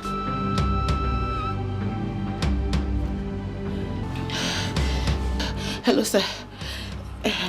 Yes, I'm just leaving where I met with your guys to come to your own hotel now, sir. 5 minutes? No, sir. No, sir, please don't do this to me. I'm already on my way.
It's okay. It's okay. It's okay. No, don't do it. It's okay. It's okay. Eh? It's alright. It's alright. Doctor, please. Since this is confirmed now, what you have to do is make arrangements for his evacuation, for his transfer. We're leaving for India tomorrow morning. Do you have visa too? Yes, I made a tourist visit to the country some months back and the visa is still valid. God bless you. Thank you so much. I'm very good. Thank you. Doctor, please hurry up. Come on, Malam Mustafa. I am a king. I don't tell petty lies. If the payment were made, I will readily tell you so. You see, for the past 2 months, my son, Prince Melvin, has effectively taken over my business operations. He is a straightforward, Harvard-trained business executive. Harvard-trained business executive. The growth and the reforms my business had known since he took over is enough for me to trust his judgment, including this business we're doing now. He vetted it and approved it. Oh. And if he called me to tell me that he's on his way to the bank to make the payment, I have no reason not to trust him. Calm down, Malam Mustafa. My kingdom is very close to the city where my business headquarters is, just about 30 minutes from here. He will soon be back, and when he comes back, I will. Oh, he's back. I will get back to you. Let me talk to you. Thank you. That was Mustafa, right? Yes. What did he say? He said the NNPC director you paid the money to his account is currently out of the country, and he did not roam his line. So the transaction cannot be confirmed until he comes back. You paid the money in, right? Yeah, I did. I got a lot of 20 million naira withdrawal by you from the company's account. I mean, the 25 million naira you paid to Malan Mustafa was arranged cash for you by the accounts department by my express permission. So why the withdrawal of the 20 million naira? You look uncomfortable. What is it? Dad, I'm sorry. I've been very pressed. I actually came to let you know I've made the payments. I need to. Come on, son. If you are not being fair to yourself, please go use the toilet. Thank you, sir. Huh? Oh! You're welcome, sir.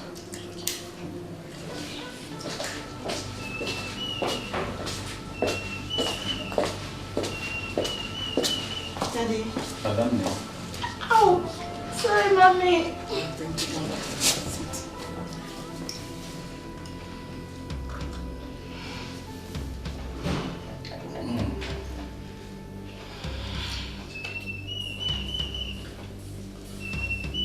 Daddy, are you okay?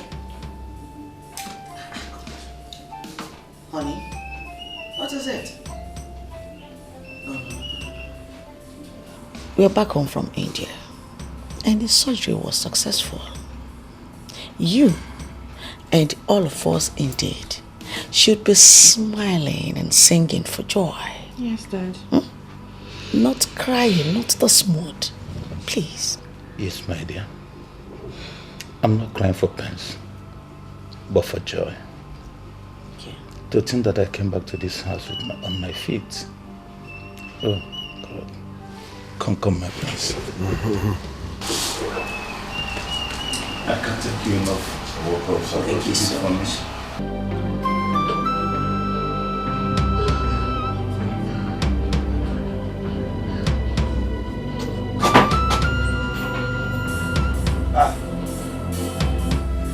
Dad, son. Good evening. The cook said you told him that we are eating out tonight. Did you discuss anything like that? Oh, that's sorry I didn't tell you about it. I have dinner organized for us tonight in a very cozy place. And I've made arrangements for police security patrol to escort us to and back from the venue. Really? Yes, sir. What manner of... I want to use the occasions. Excuse me, Dad. Hello, dear. Where are you? It's a lie. In the palace? In the living room? Goodness. That means my driver must have sped too. Okay, not to worry. You just make yourself comfortable. My dad and I are coming downstairs soon. Alright. She's here. Who? Someone I have grown to be very fond of recently at our dinner meet tonight. Dad, come, let's go downstairs so I introduce her to you.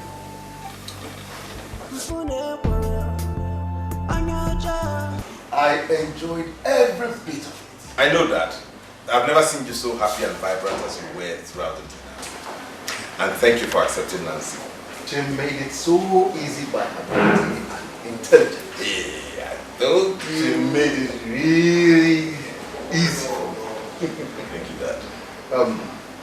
Pour us a drink and come sit down. Okay, Dad, 1 minute.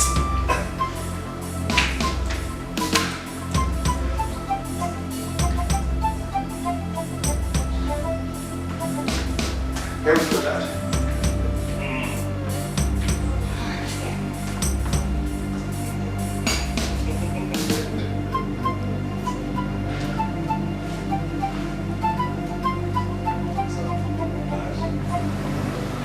When are you proposing?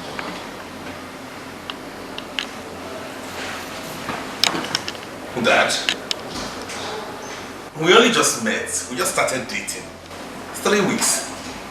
If within 3 weeks, both of you have developed the depth of love and bond I saw between you this night, the next only logical thing is marriage. You need assistance getting the engagement ring? No, not that. Just...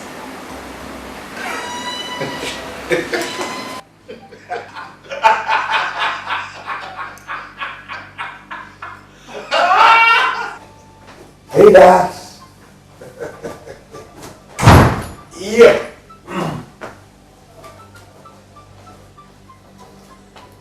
Dad. Good day, Your Majesty. Good day, sir. The ring in her finger is mine. We're getting married. Fantastic. Splendid. This is excellent. Superb. Come. Just come. Come, sit down. Sit down. Wow. Hi. What can I say again? Congratulations. Thank you, Dad. Thank you, Your Majesty. Hey. You have my consent. My approval.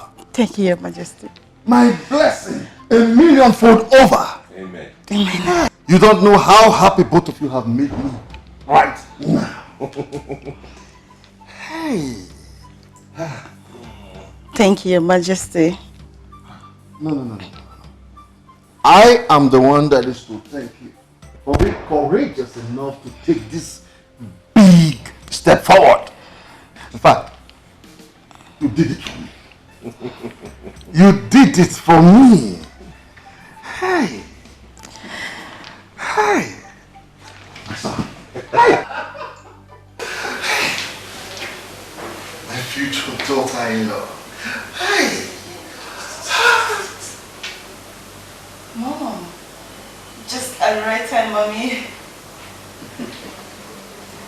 Hello, Mom. Your daughter... What happened, Mom? Calm down and talk. Yes, I'll come back home. But what happened, Mom?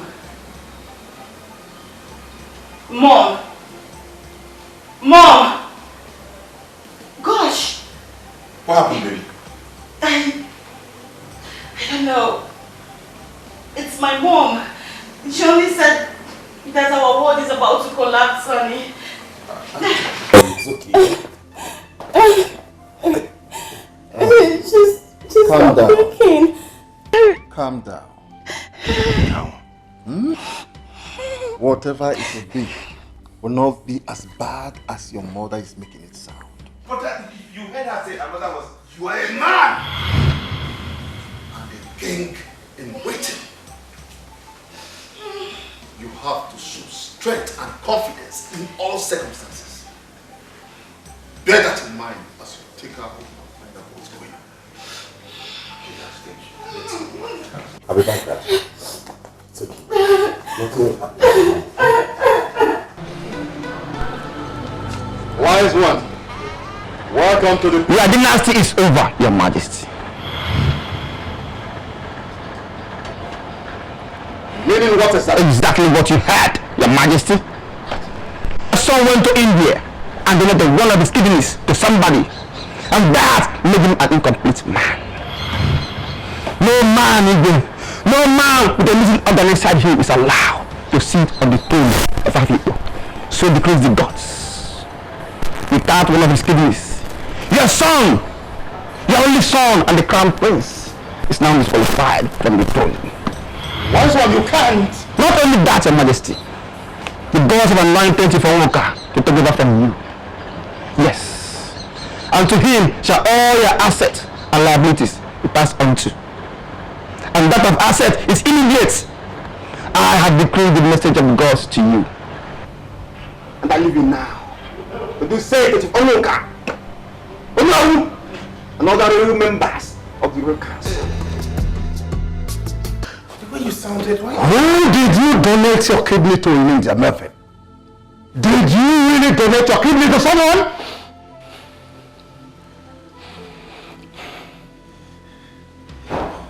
Yes, Dad. I did. I donated it to Nancy's father. The 20 million naira I withdrew from the company account was for this purpose. For the transportation and surgery. I'm sorry I didn't tell you. I'm deeply sorry. You are really sorry, Melvin. You are really sorry. That's all you could say for destroying the dynasty of my forefathers.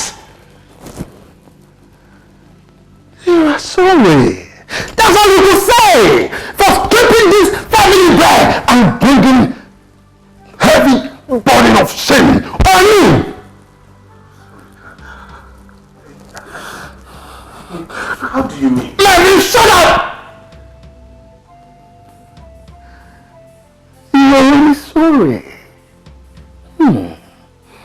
You are really going to be sorry. Yes. You are really going to be sorry.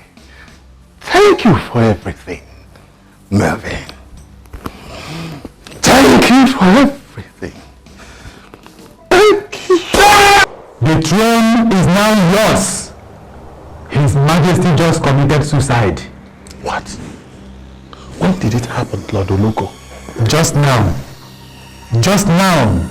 You are a king in waiting, as I promised you. But when that waiting will be over, it's yours to determine. I don't get it, Lord Oloko. I don't. You shall never be crowned king until you have fulfilled your assignment with Jacinta. Find a way to put your coronation on hold until you do.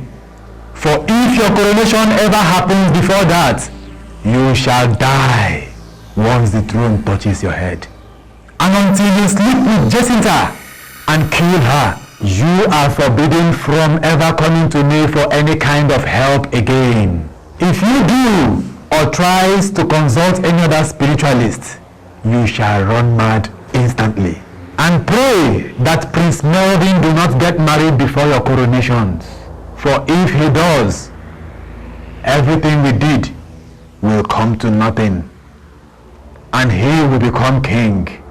You know it that the kidney story I used to get him out of the way is a lie. It is not a taboo in our people. And the gods never said any such thing.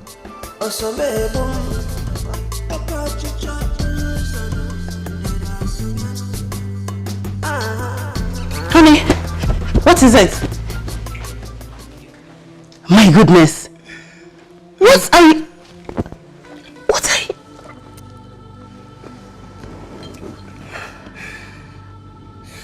Nancy, my father is gone. Jesus. My father shot himself in front of me. My father, His Royal Majesty,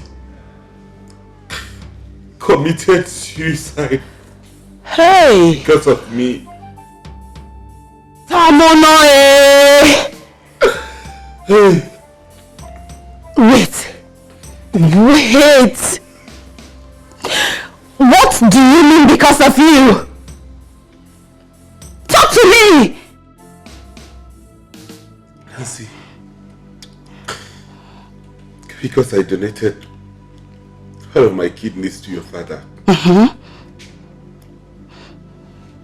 The gods of the land declared me an incomplete man and unfit to ascend to the throne of my father. What? Not only that, they took away everything. Everything my father had, his companies, his assets, everything. What are you saying? What do you mean they took everything? My father could not take it. So he shot himself because of me. Why would you allow them to... How can you allow them to take everything? No, you can't.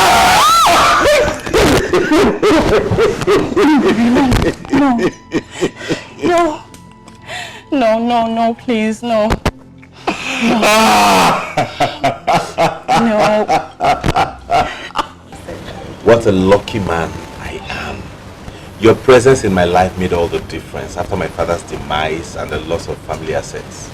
Knowing that you are there and mine was all that kept me sane and kept me going through it all. Same here, baby. I love you. I love you too. The last day in this compound is here, Melvin. You've been waiting, Chief Omuka. Beg that you stay here till your father's funeral is over. And the gods granted this. Now that the funeral is over, it's time to leave. Time to leave? But the palace is not... Everything is, including the cars.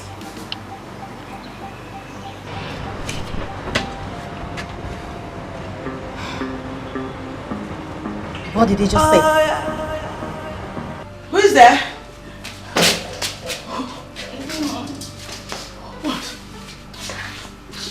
What? No. Tell me what you told me on the phone was a joke. Your Highness. It is true, Mom. I am no longer His Highness now. I am nothing. I'm just a walking... Oh, God. You mean? Yes. The company lawyer told us everything. My father was made to sign a document transferring everything he had to Chief Omuka. The company, his assets, even the palace and the cars. I saw it myself. Nancy even saw it. Tamunae! Yes, Mom. Your Highness, confirm that you're a man without a home now. Yes. I am now a man without a village even. I'm now a homeless church rat. Yes, Mom. All my honey has left is his clothes. Just that. His clothes.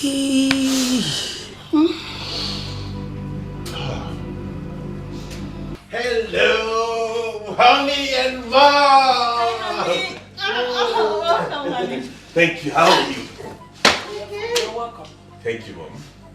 The storm is finally over. You passed the interview? I got the job.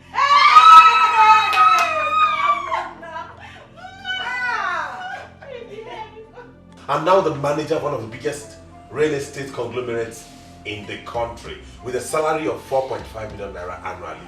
Hold on. Just break it down. How much per month? 400,000 naira a month. Hey! When are you starting, honey?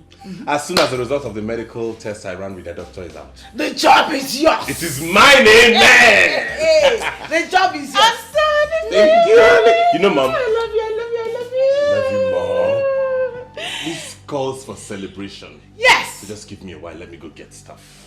Yes, baby, waiting! So why is staring at me, Konai? Because I love you. No, I love you more, you know that.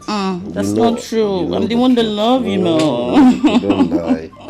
Then the eyes, excuse me, baby. Sorry. What is this?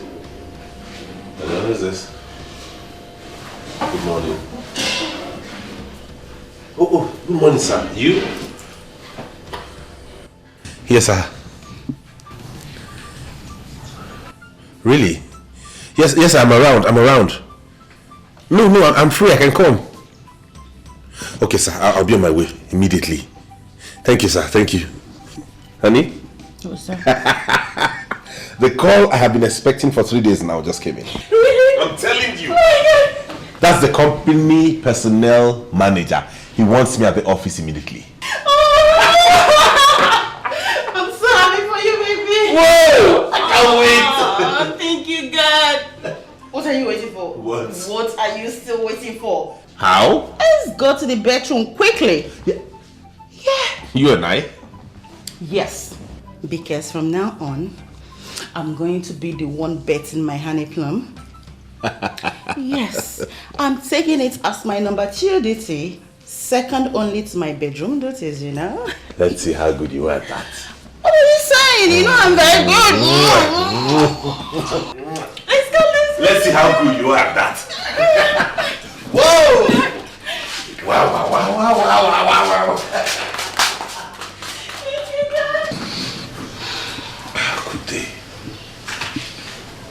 How could they use that to deny me something I'm eminently qualified for?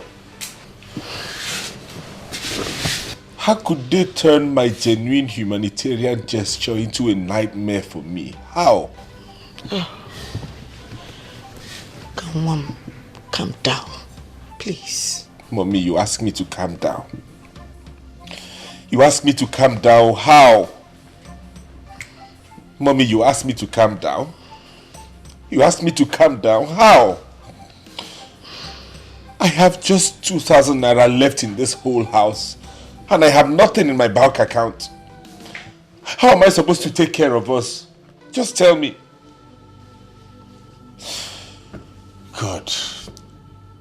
God, how did I do wrong by donating a part of my body to save a dying man? How? First it was my father. Now this.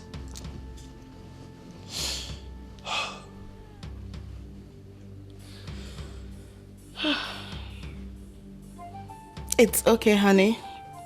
Please calm down. I can't let this happen. Yes, I can't. How do you mean? Love without work is jamboree. How do you mean? What can you possibly do? Do you think you can do anything to change it? I don't know. But I can't let it happen without at least putting up a fight to stop it. Your father's death still makes me feel very bad, even though I know I could have done nothing to save him. Me too. Huh? Hey, but what can we do in this case? Plead for him, Mom. Yes. And that's what I'm going to that company to do right away. And you think that can change anything? Maybe. Anything is better than doing nothing under the circumstance.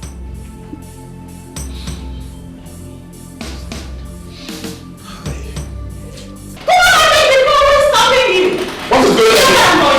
What is going on here? Sorry, sir.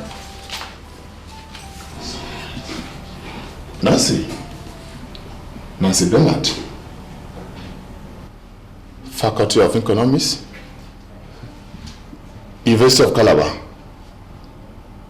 Is you for real? Terija? Yes. What are you doing Thank here? you, Jesus! Thank you! What are you doing here? When did you return to the country? Last month. What are you doing in our company? Your company? Yes, my father's company precisely. Chief Ibu Bajak, the founder and the managing director of this company, is my father. So tell me, what are you doing here? Thank you, Jesus. Thank you. Don't worry. I'm about to go for lunch. Why don't you join me so we can discuss whatever they brought to here over the lunch? That's fine. All right. Yes, that's fine. That's fine.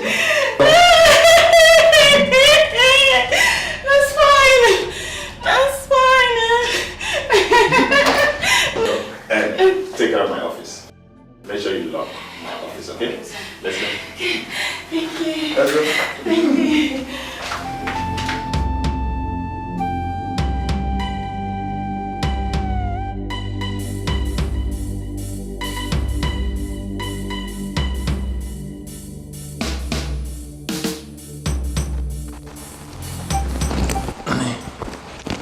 Thank you so much, Chief.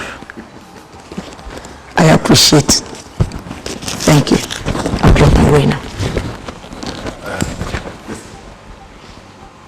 Remember, no one, absolutely no one must hear of what we have discussed here today, including Nancy. She is too emotionally involved with him to be trusted with this.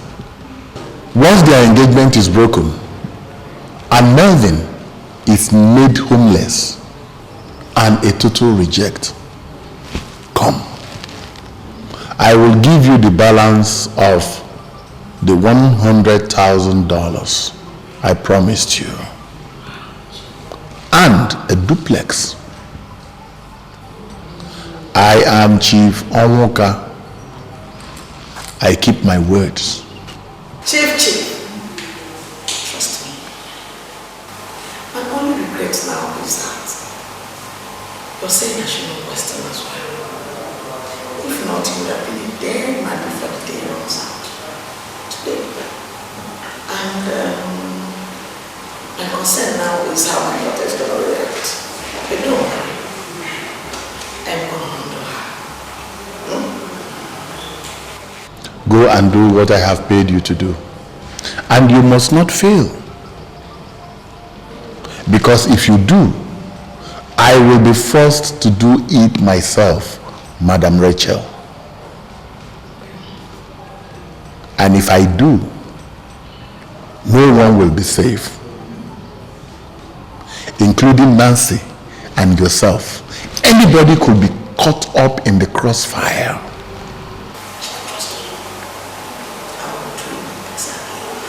Now go and do what you have promised to do, not stand here talking and making promises that I'm not sure you can fulfill. How did it go? I mean, did you succeed? They threw me out like a refuse bin. Good God, no. Who did that? Now that's one thing I will not take from anybody, no matter my condition. Who did that and who ordered it? No one fights with empty stomach and expects to win Melvin. Honey, listen, fight is not always physical. You're my fiancé, my love, and it's my duty to defend your dignity at all times. Defend me first from the indignity of hunger and lack. Please do that and I'll be okay. Why are you talking like this? You know I am doing my best to make sure And things... your best so far has been miserably inadequate. Isn't that what you wanted to say? Please spare me the psychological touch of hearing it again from you. Excuse me.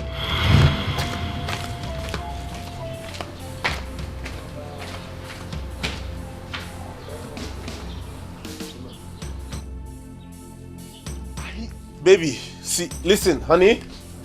My mom said I should tell you that you will never cease to be God's favorite for your kindness. Especially for the money you gave to me. Of course! I don't hide things like that from her. We've been close since I was a kid. By the way, Is it every day a lady gets 1 million naira check from her man? Ah, you make me feel so lucky right now to have you, baby. I love you, baby. I know you do. Mom is here. Do you want to speak with her? Mom. Terry. Hello, dear. I'm fine. And you? My God will never stop blessing you. Amen. You're such a blessing to my daughter. Yeah. You will always... Hey! Here they are, baby and... Mom is on the phone. Let's some manners, please. Excuse me? Let's call you back. Please. There's something that needs to be handled urgently. Yeah? Thank you. Bye. Melvin. Is it anger I'm seeing on your face or something? Mom, that was rather rude of Nancy. She could have easily told me that...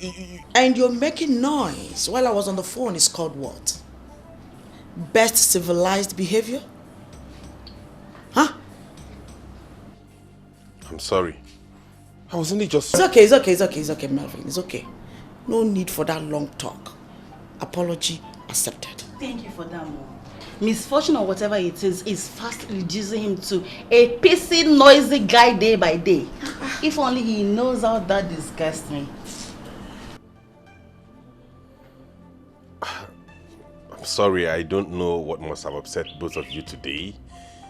But whatever it is, I plead with you to put it aside and celebrate with me. I just got a job offer from a reputable hotel as their chief horticulturist, and they're placing me on a salary of 70,000 a month. I know that may not be the most wonderful job and salary to earn, but at least anything is better in this our present condition. What did I hear you say? Our God forbid. God forbid. I have never associated myself with bad luck all my life. God forbid that I should start today. Nancy, what about you? Mom, I'm not in the mood for much talk, please. He got a job. Good for him. Now, Nancy, that's one careless talk too many. What's wrong with you? I'm sorry, honey. I am very sorry.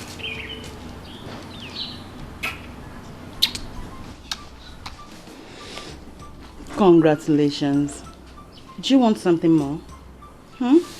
Nancy, are you in? Baby, go in and have your shower, then join us later, okay? Okay? Just go have a shower. Yes, we'll join us later. Come on, baby. Come on, honey. Go and have your shower.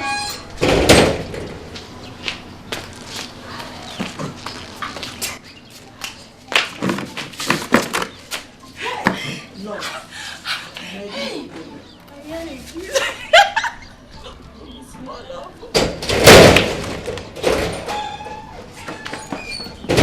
Nancy, I can't find my bags in the bedroom and my belongings. Where are they? Check in the guest room. The guest room? Why would you take my things out of the room and to the guest room? Excuse me, Alvin. Alvin, the last time I checked, Nancy here is still single. She is not married. And you are nothing more than a guest in my house. Has that changed? What are you trying? And she asked you a question. Go on and answer her. Because the last time I checked, I am very much single. Am I not? The pet just spoiled it. Ew. Meaning what exactly? Meaning that whenever you return from work in the last week, I keep wondering if it's still flowers you tend there or cheats you pack for them. Gosh, you smell like suspect guy. Please go in and have some shower, please. Ew. When it was bad for you, I was a best friend. When it was good for us, you were best friend. Me? No, not you, the lady with you. Nancy. How are you and what are you doing with this man? Please, do I know you? God of mercy. Do you know me? Yes, do I know you? Me, Melvin Onoche, your fiancé? The same person you're living in the same house with up to this moment? Are you okay? Shouldn't I be the one asking you if you're okay, mister? Yes, you got my name right, and I still wonder how. But I'm not engaged to any man, and I have no identical twin either. Honey, please don't mind him. He must be either hopelessly drunk or he's a developing psychiatric case. Honey, let's go.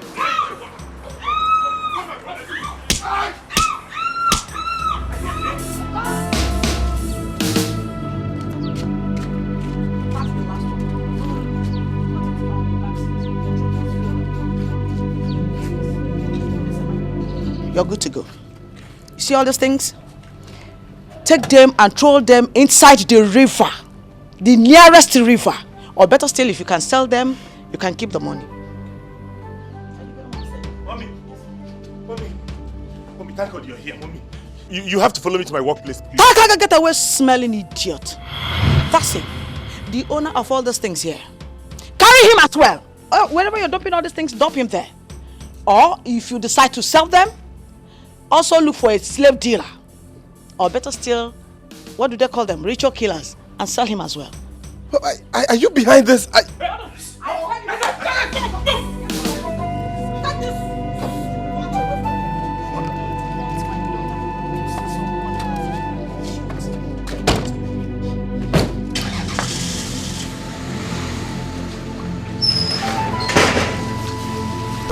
It was a mission impossible, but love made it possible. Cause I love you, I love you. Now it is bad for me, you don't care. When it was bad for you, I was there. Somebody please wake me up, I must be. This is our destination. Really? So what are we doing here? 4 days ago, I saw you with another man. A man I would later find out to be Chief Jack's son. What? You went asking after Terry? Mom, can you imagine that? Melvin, or whatever you call yourself. Do I need to remind you that any attempt by you to harm his relationship with Nancy, more than you have already done, will see you dead without a trace? If that were my intention, Nancy would have been his worst enemy by now. Really? I only wanted... Melvin, this place smells like an open mass grave. Say what you brought us here for. Let's leave before one gets infected with some strange disease. You feel horrible around here. Irritated, right? That's exactly the reason I insisted you both followed me to this place. Nancy, Mommy, 4 days after you remorselessly had me sacked from my workplace without pay and equally threw me out of the house, you called me to a secret place to meet with you. I came there, thinking you wanted to apologize and make amends, only to be asked by both of you to name my price so you would pay me to disappear and leave you for Terry. I insisted that both of you followed me here before I respond to that. And my response are in form of questions. How much was your father's life that I saved, at least temporarily? How much was my kidney that I gave up to save him? How much was my father's business empire and throne that I gave up to save your father's life? How much was my father's life that I lost as a result? How much was your family's pride that I saved by bankrolling your father's funeral? How much is true love? The true love that I had for you.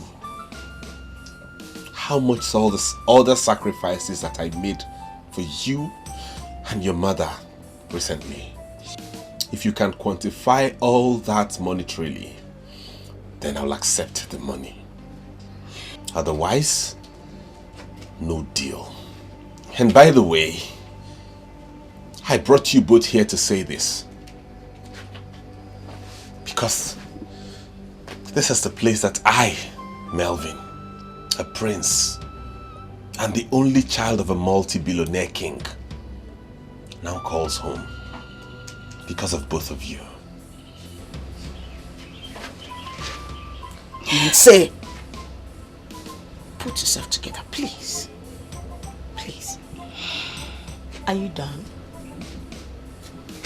Melvin, or whatever you call yourself, stay off our radar. Stay off our radar! Or you will come to a bad end. Listen, let me tell you. Go out there and ask about me. I am a viper. A very dangerous one for that matter. Nonsense. I don't blame you. Rubbish. Let's get out of this place. Please, let's go. Nancy, I love you. Nancy! I'm sorry, Melvin. Nancy! It's a goodbye kiss. I'm very sorry. I'm really sorry. Let's get out of this place. When it was good for me, it was the best thing. I gave you. I just want to talk to you. I love you so much. I love you so much. Yes, you know I love you too. I love you too. Before you accept that ring, can you be decent enough to return what I give you?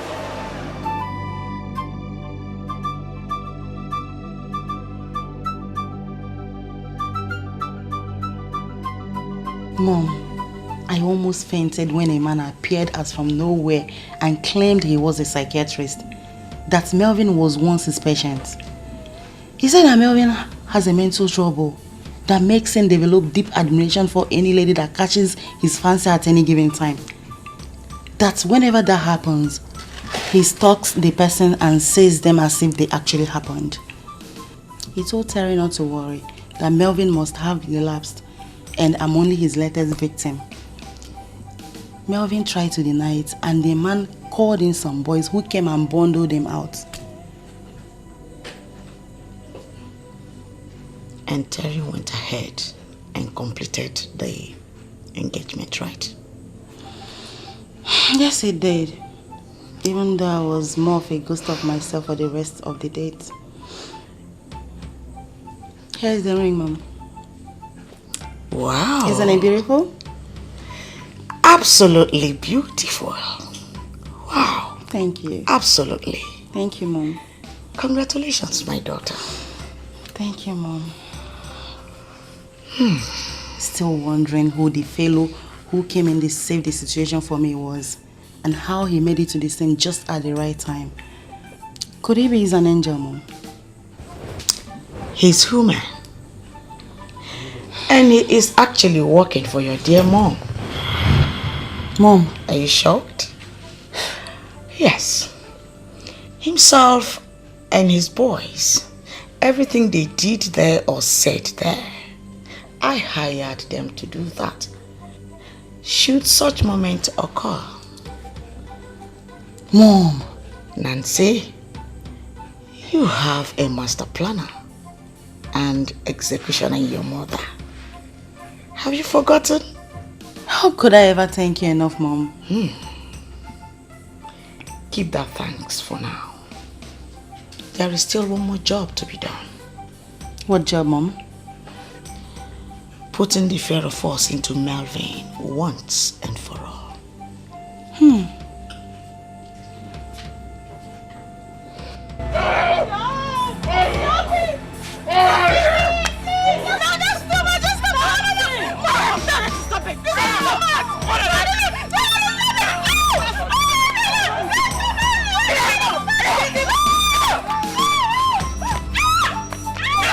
Pick him up! Get out! Pick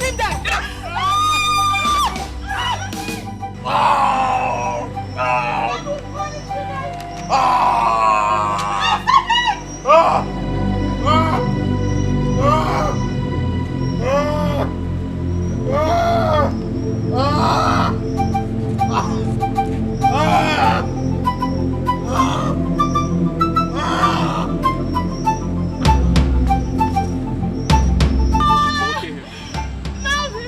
up, Nancy!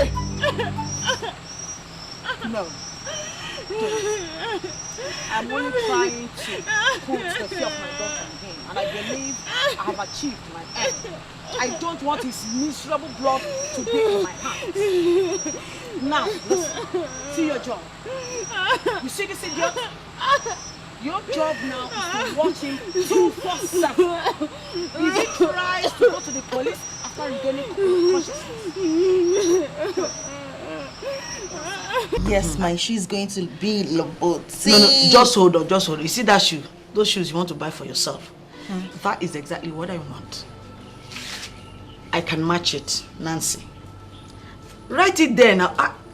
Mom, how are you possibly going to wear Nancy? I can match it. I'm going to match it.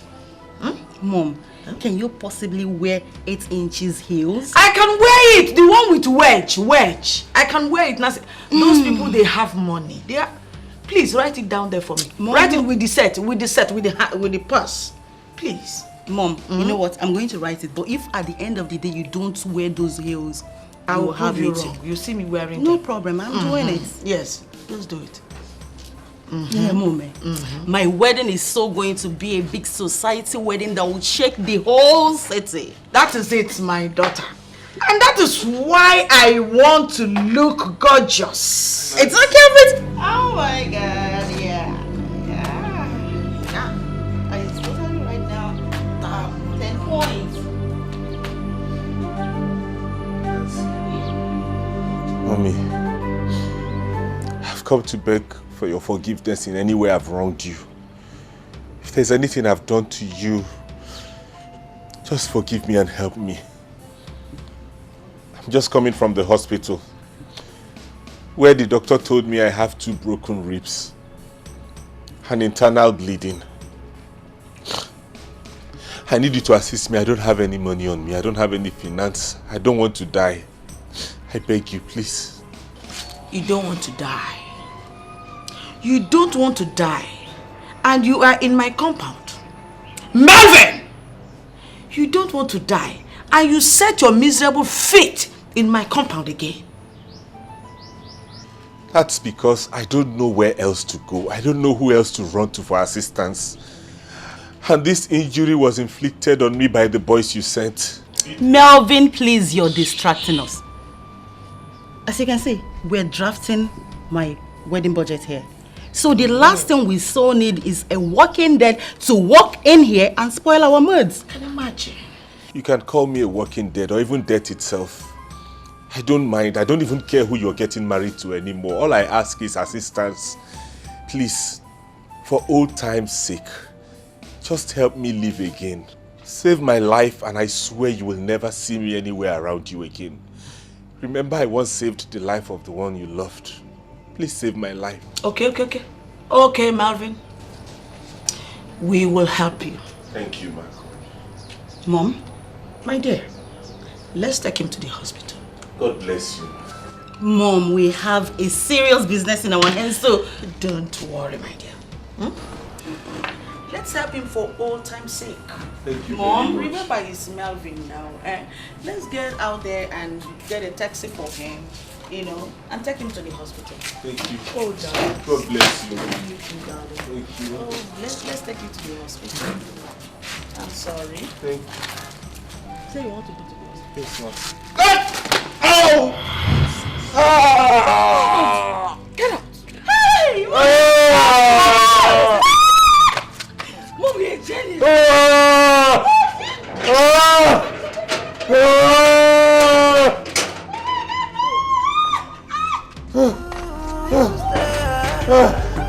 Somebody please wake me up. I must be dreaming of this ain't reality. This ain't reality.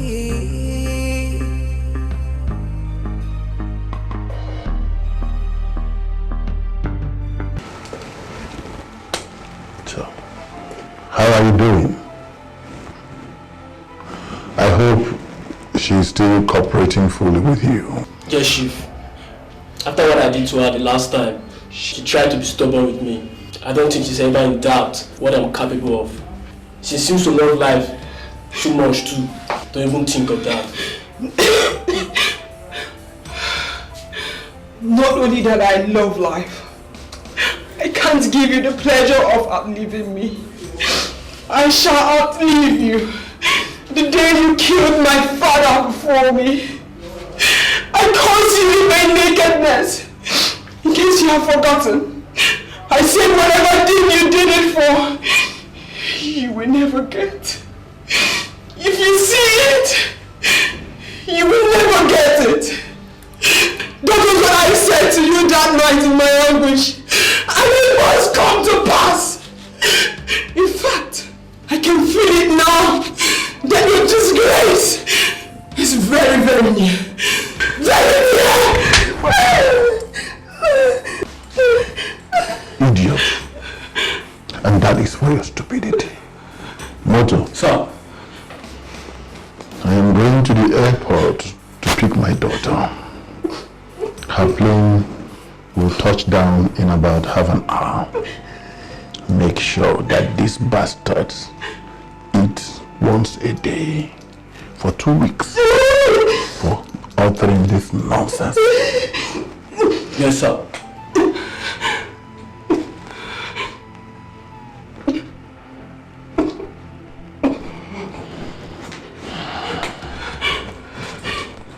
Come and lock the door.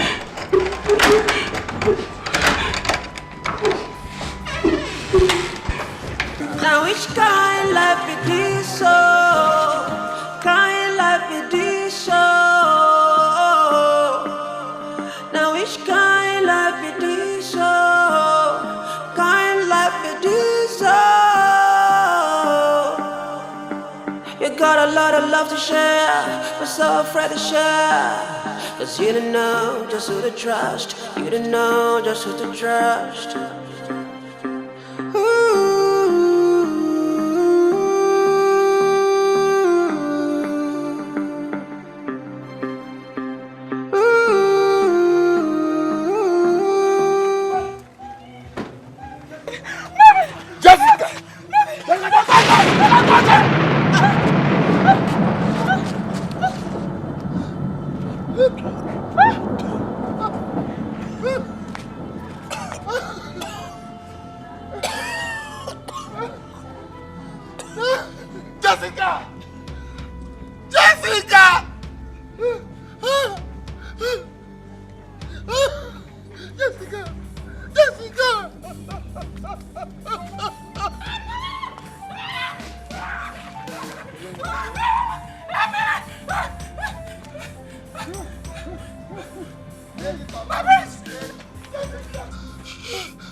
Thank you for this restoration.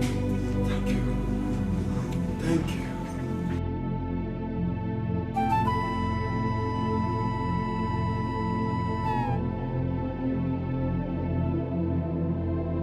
Mom, you need to see the things we bought for my wedding. You need to see my shoes, my wedding gown, my wedding dress. No, you need to see everything now. Hold on. Mom, I'm telling you that I am so slaying. Just stop. Stop. Hold it. I will not listen to you people again. Unless two of you now promise me that after your wedding, you are going to take me to Paris to do my own shopping. Mom! Yes, so, Nancy, I will not be an in-law to Abraham. And I will be dressing like the lost Abakaliki. Oh my God. Mom, you will not kill me with your jokes sometimes. Lost Abakaliki queen. If that is what you want, do. Honey? Yes. For bringing a beautiful soul like you into the world, she deserves whatever she desires in this life, as far as money can buy it. Hey. Me, Paris, here I come. I will climb you and come down. Thank you so much, honey. I'll find the mom you're so going to pop. But on a serious note, my dear, you are just an angel of goodness into my family. You promised me that my second daughter, Boma, will be released by the Metropolitan Police in time to attend your wedding. Today, not only that she has been released, Boma, it's been a while.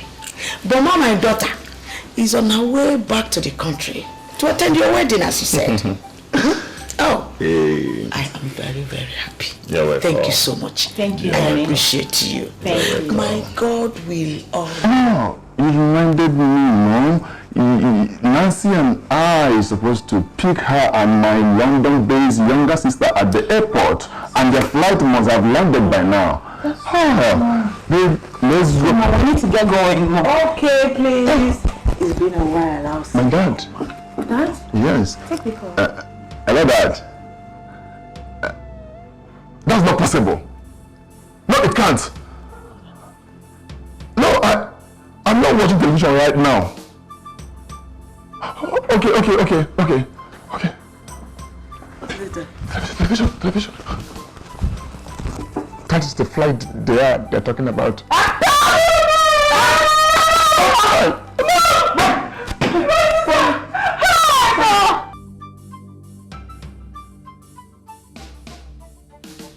For goodness sake, what is going on, Dr. Auntie? We are here sent by our grieving parents to identify and collect the charred remains of our siblings who died in the air crash of 3 days ago. Your lab guys took DNA samples from us yesterday, and you called us this morning to say the results are out and requested that we come and see you in your office. Doctor, more than 5 minutes we entered your office. All you have done is to stay at us, saying nothing. Doctor, what is going on? I'm sorry, I really do not know how and where to start, but I'll start anyway. First, are you both siblings, born of same parents? What kind of question is that? We told you yesterday we are intending couples. Yes, doctor. We are wedding in a few days' time. And the victims we're here for are his sister and mine, who were returning for the wedding.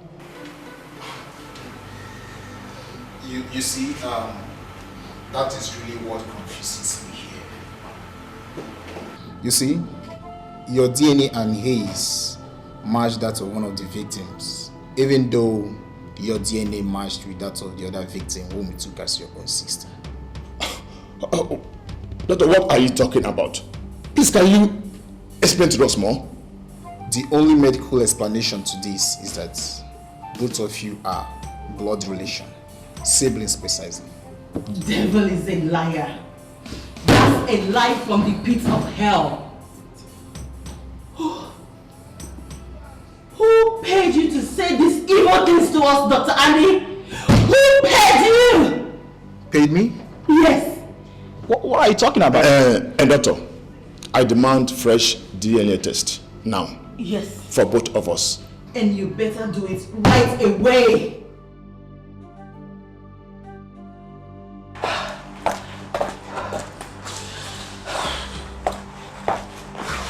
God damn it, Mom.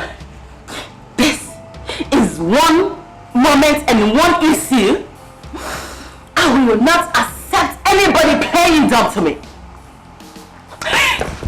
Talk to me, Mom. Who is my father? Nancy, are you insane? Huh? Stop that silly joke. Bernard was your father. Bernard was my father. And you call what is happening right now a silly joke? That for 2 times and even a third from different clinics, my DNA matched Terry's perfectly, indicating that we are siblings. What are you hiding from me, Mom? Talk! My world is about to collapse. Talk! Sit down. Sit down. Do you believe in the diabolical power of voodoo? Meaning what? Melvin is from the part of the country whose people are only second to the ancient Dahomey people in voodoo practice. My dear, do you think that after what we've done to him, that he will just walk away and allow you enjoy the rest of your life with Terry? No, my dear. This guy is fighting you, us, spiritually. And this is the result. He wants to separate you and Terry. Oh my Lord, my Lord. How could I have taken this for granted all along? Oh God, please stop this evil end. Mom, please stop making me kneel down, Nancy. Kneel down, let us pray. Let us pray against this guy. This guy wants to destroy your dream. Pray with me, Nancy. He wants to destroy your dreams. Kneel down and pray. Father, in the name of Jesus, oh Lord. Father, what if one day? Calm down, son. Stay calm. Let us wait for Dr. Paul's own report. I'm sure there's a mix-up somewhere in the other doctor's own work. Father, what if it turns out that what they're saying is the truth? They are lying, Terry. I never cheated on your mom till her death 2 years ago. I can swear to that. Anything!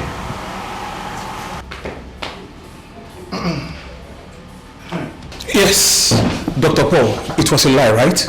They had things mixed up, isn't it? Chief, I'm afraid that was not the case. Doctor, are you saying that as both of you instructed me, I collected the sample Dr. Andy and the others took from you and Nancy and subjected them to a higher and a more reliable DNA test. The result returned a perfect match. I'm afraid, Chief, both of them are your children. How? I never met Nancy's mother until Terry met her recently. How could I be the father of a girl I never met her mother? You know what, Father? Enough of all you charade. You and Nancy's mother are going to tell me the truth today, or all this whole thing will end in blood bath. Where move? Move! Don't, please. Move, please. Calm down, calm down. Don't talk to me. Shut up. I said shut up and speak. Dad, I said speak. You guys think I'm joking here? You guys think I'm joking? I said speak. No, please, please. I'll start with you. I will start with you. I will start with you.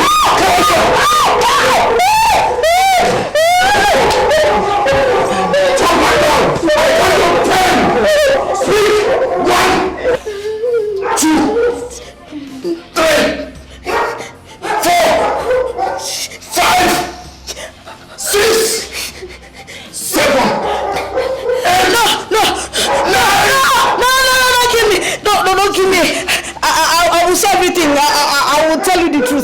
will say everything. Don't kill me. Don't kill me. I will tell him the truth. I will tell him everything. I pull the trigger! No! Please don't pull the trigger. I don't want to die. Please, I will say everything. My husband, Bernard, was not a biological father, Nancy. What? Yes. Don't say that. Chijake is my father. If it is, I don't know because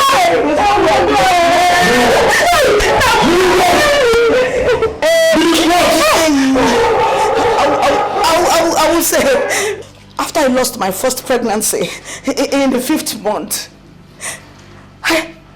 I found out from a doctor during a fertility test I organized that my husband was impotent. Yes. As a matter of fact, the lost pregnancy was not his, but was used by me to get him marry me, to return him and his family wealth.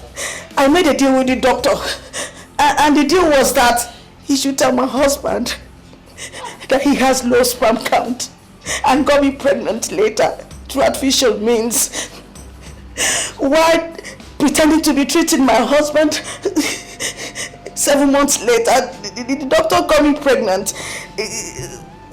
with a sperm stored in the fertility facility, and another doctor did it to me too for my second daughter. No, I'm sorry. That is the truth. That is the truth. Please don't kill me. My goodness! Which year and which clinic did that happen? And what is the name of the doctor you had that deal with? Yes, the year was 1989, and the name of the hospital was Crest Hospital. The doctor's name was Dr. Darius. No. God! Son, she is not lying. Yes.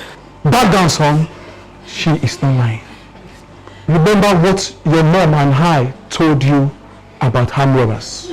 About how armed robbers invaded our home when we were just 3 years old and shot me. Everybody, including the doctors then, thought I had no chance.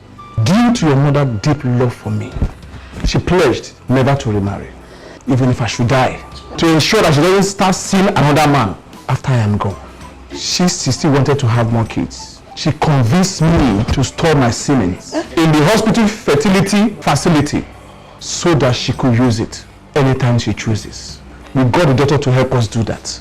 Miraculously, I survived at the end. And I totally forgot about the stored semen. That was in 1989 and at Crest Hospital. And the doctor's name was also Dr. Boros. How dare you! I'm sorry. Shut up! I feel like strangling you now. I'm sorry. You know what? If I ever see you and your daughter near my family again, you will come to a bad end. Very bad end. Both of you. Please, let's get out of this place. Terry, doctor, let's get out of this place. I'm sorry, I don't know. Let's go. I don't know. Honey, please. Let's go. Honey, please, you can't do this to me. I don't want to see you close to me again. How dare you? How dare you witches show your faces here? Forgive you? After what the chief priest told me you collected money from Chief Onwuka to do to me? Are you shocked? You think I do not know? You think I wouldn't find out? The gods are omniscient. As you can see, I am back among my people as king, while Chief Onwuka roams the street as a complete madman. Chief Onwuka? Yes. A madman? Oh, you don't know? I forgot. I forgot the two of you were busy enjoying Terry and his family's wealth to have even remembered him. By the way, what happened about your much touted society wedding? I didn't hear anything about it again. Terry left me. Yes. Gang, gang. He eventually found out about the character of two of you, I guess, right? It was the truth about us that found us out, actually. Meaning? It's a long story. A story to be told another day, please. My mother and I are here to ask for your forgiveness, please. Please forgive us And marry you again, you mean? Forget all you people did to me and marry you? Have you cared to know how the Walking Dead I was the last time we saw managed to survive? Mother, beg, mother, just beg. I just beg you, come I know on. that the God of the innocent is never asleep. Yes. I know He will not allow you to die just like that. Amen. Wow. Wow. The devil talking about God. Interesting. Honey, please. Honey? Honey? Honey? Please come along.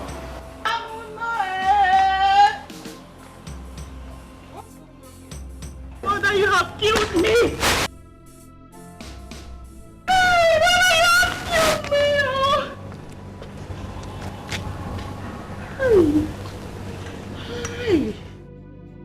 These are the two witches. Nancy and her mother. The people that wanted to wreck me. Look at them. Look at the faces of evil. Jezebels, meet my queen. Honey, please, you have to forgive me. Now let me talk to you the way you will understand. It will do you some good, both of you I mean, to get up and leave this palace this minute. Hi. Before I unleash the security on you. Honey, please. Get! Honey, please, you have to forgive me. Hey, take it easy now. Take it easy. Madam? Honey, it's me, oh. Come, move. Take it easy now. What's the problem? Move. You want me to carry you? Move. Honey, it's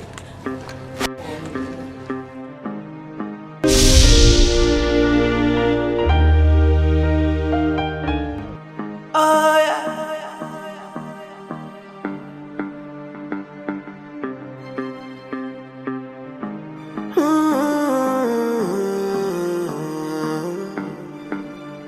When it was bad for you, I was the best friend.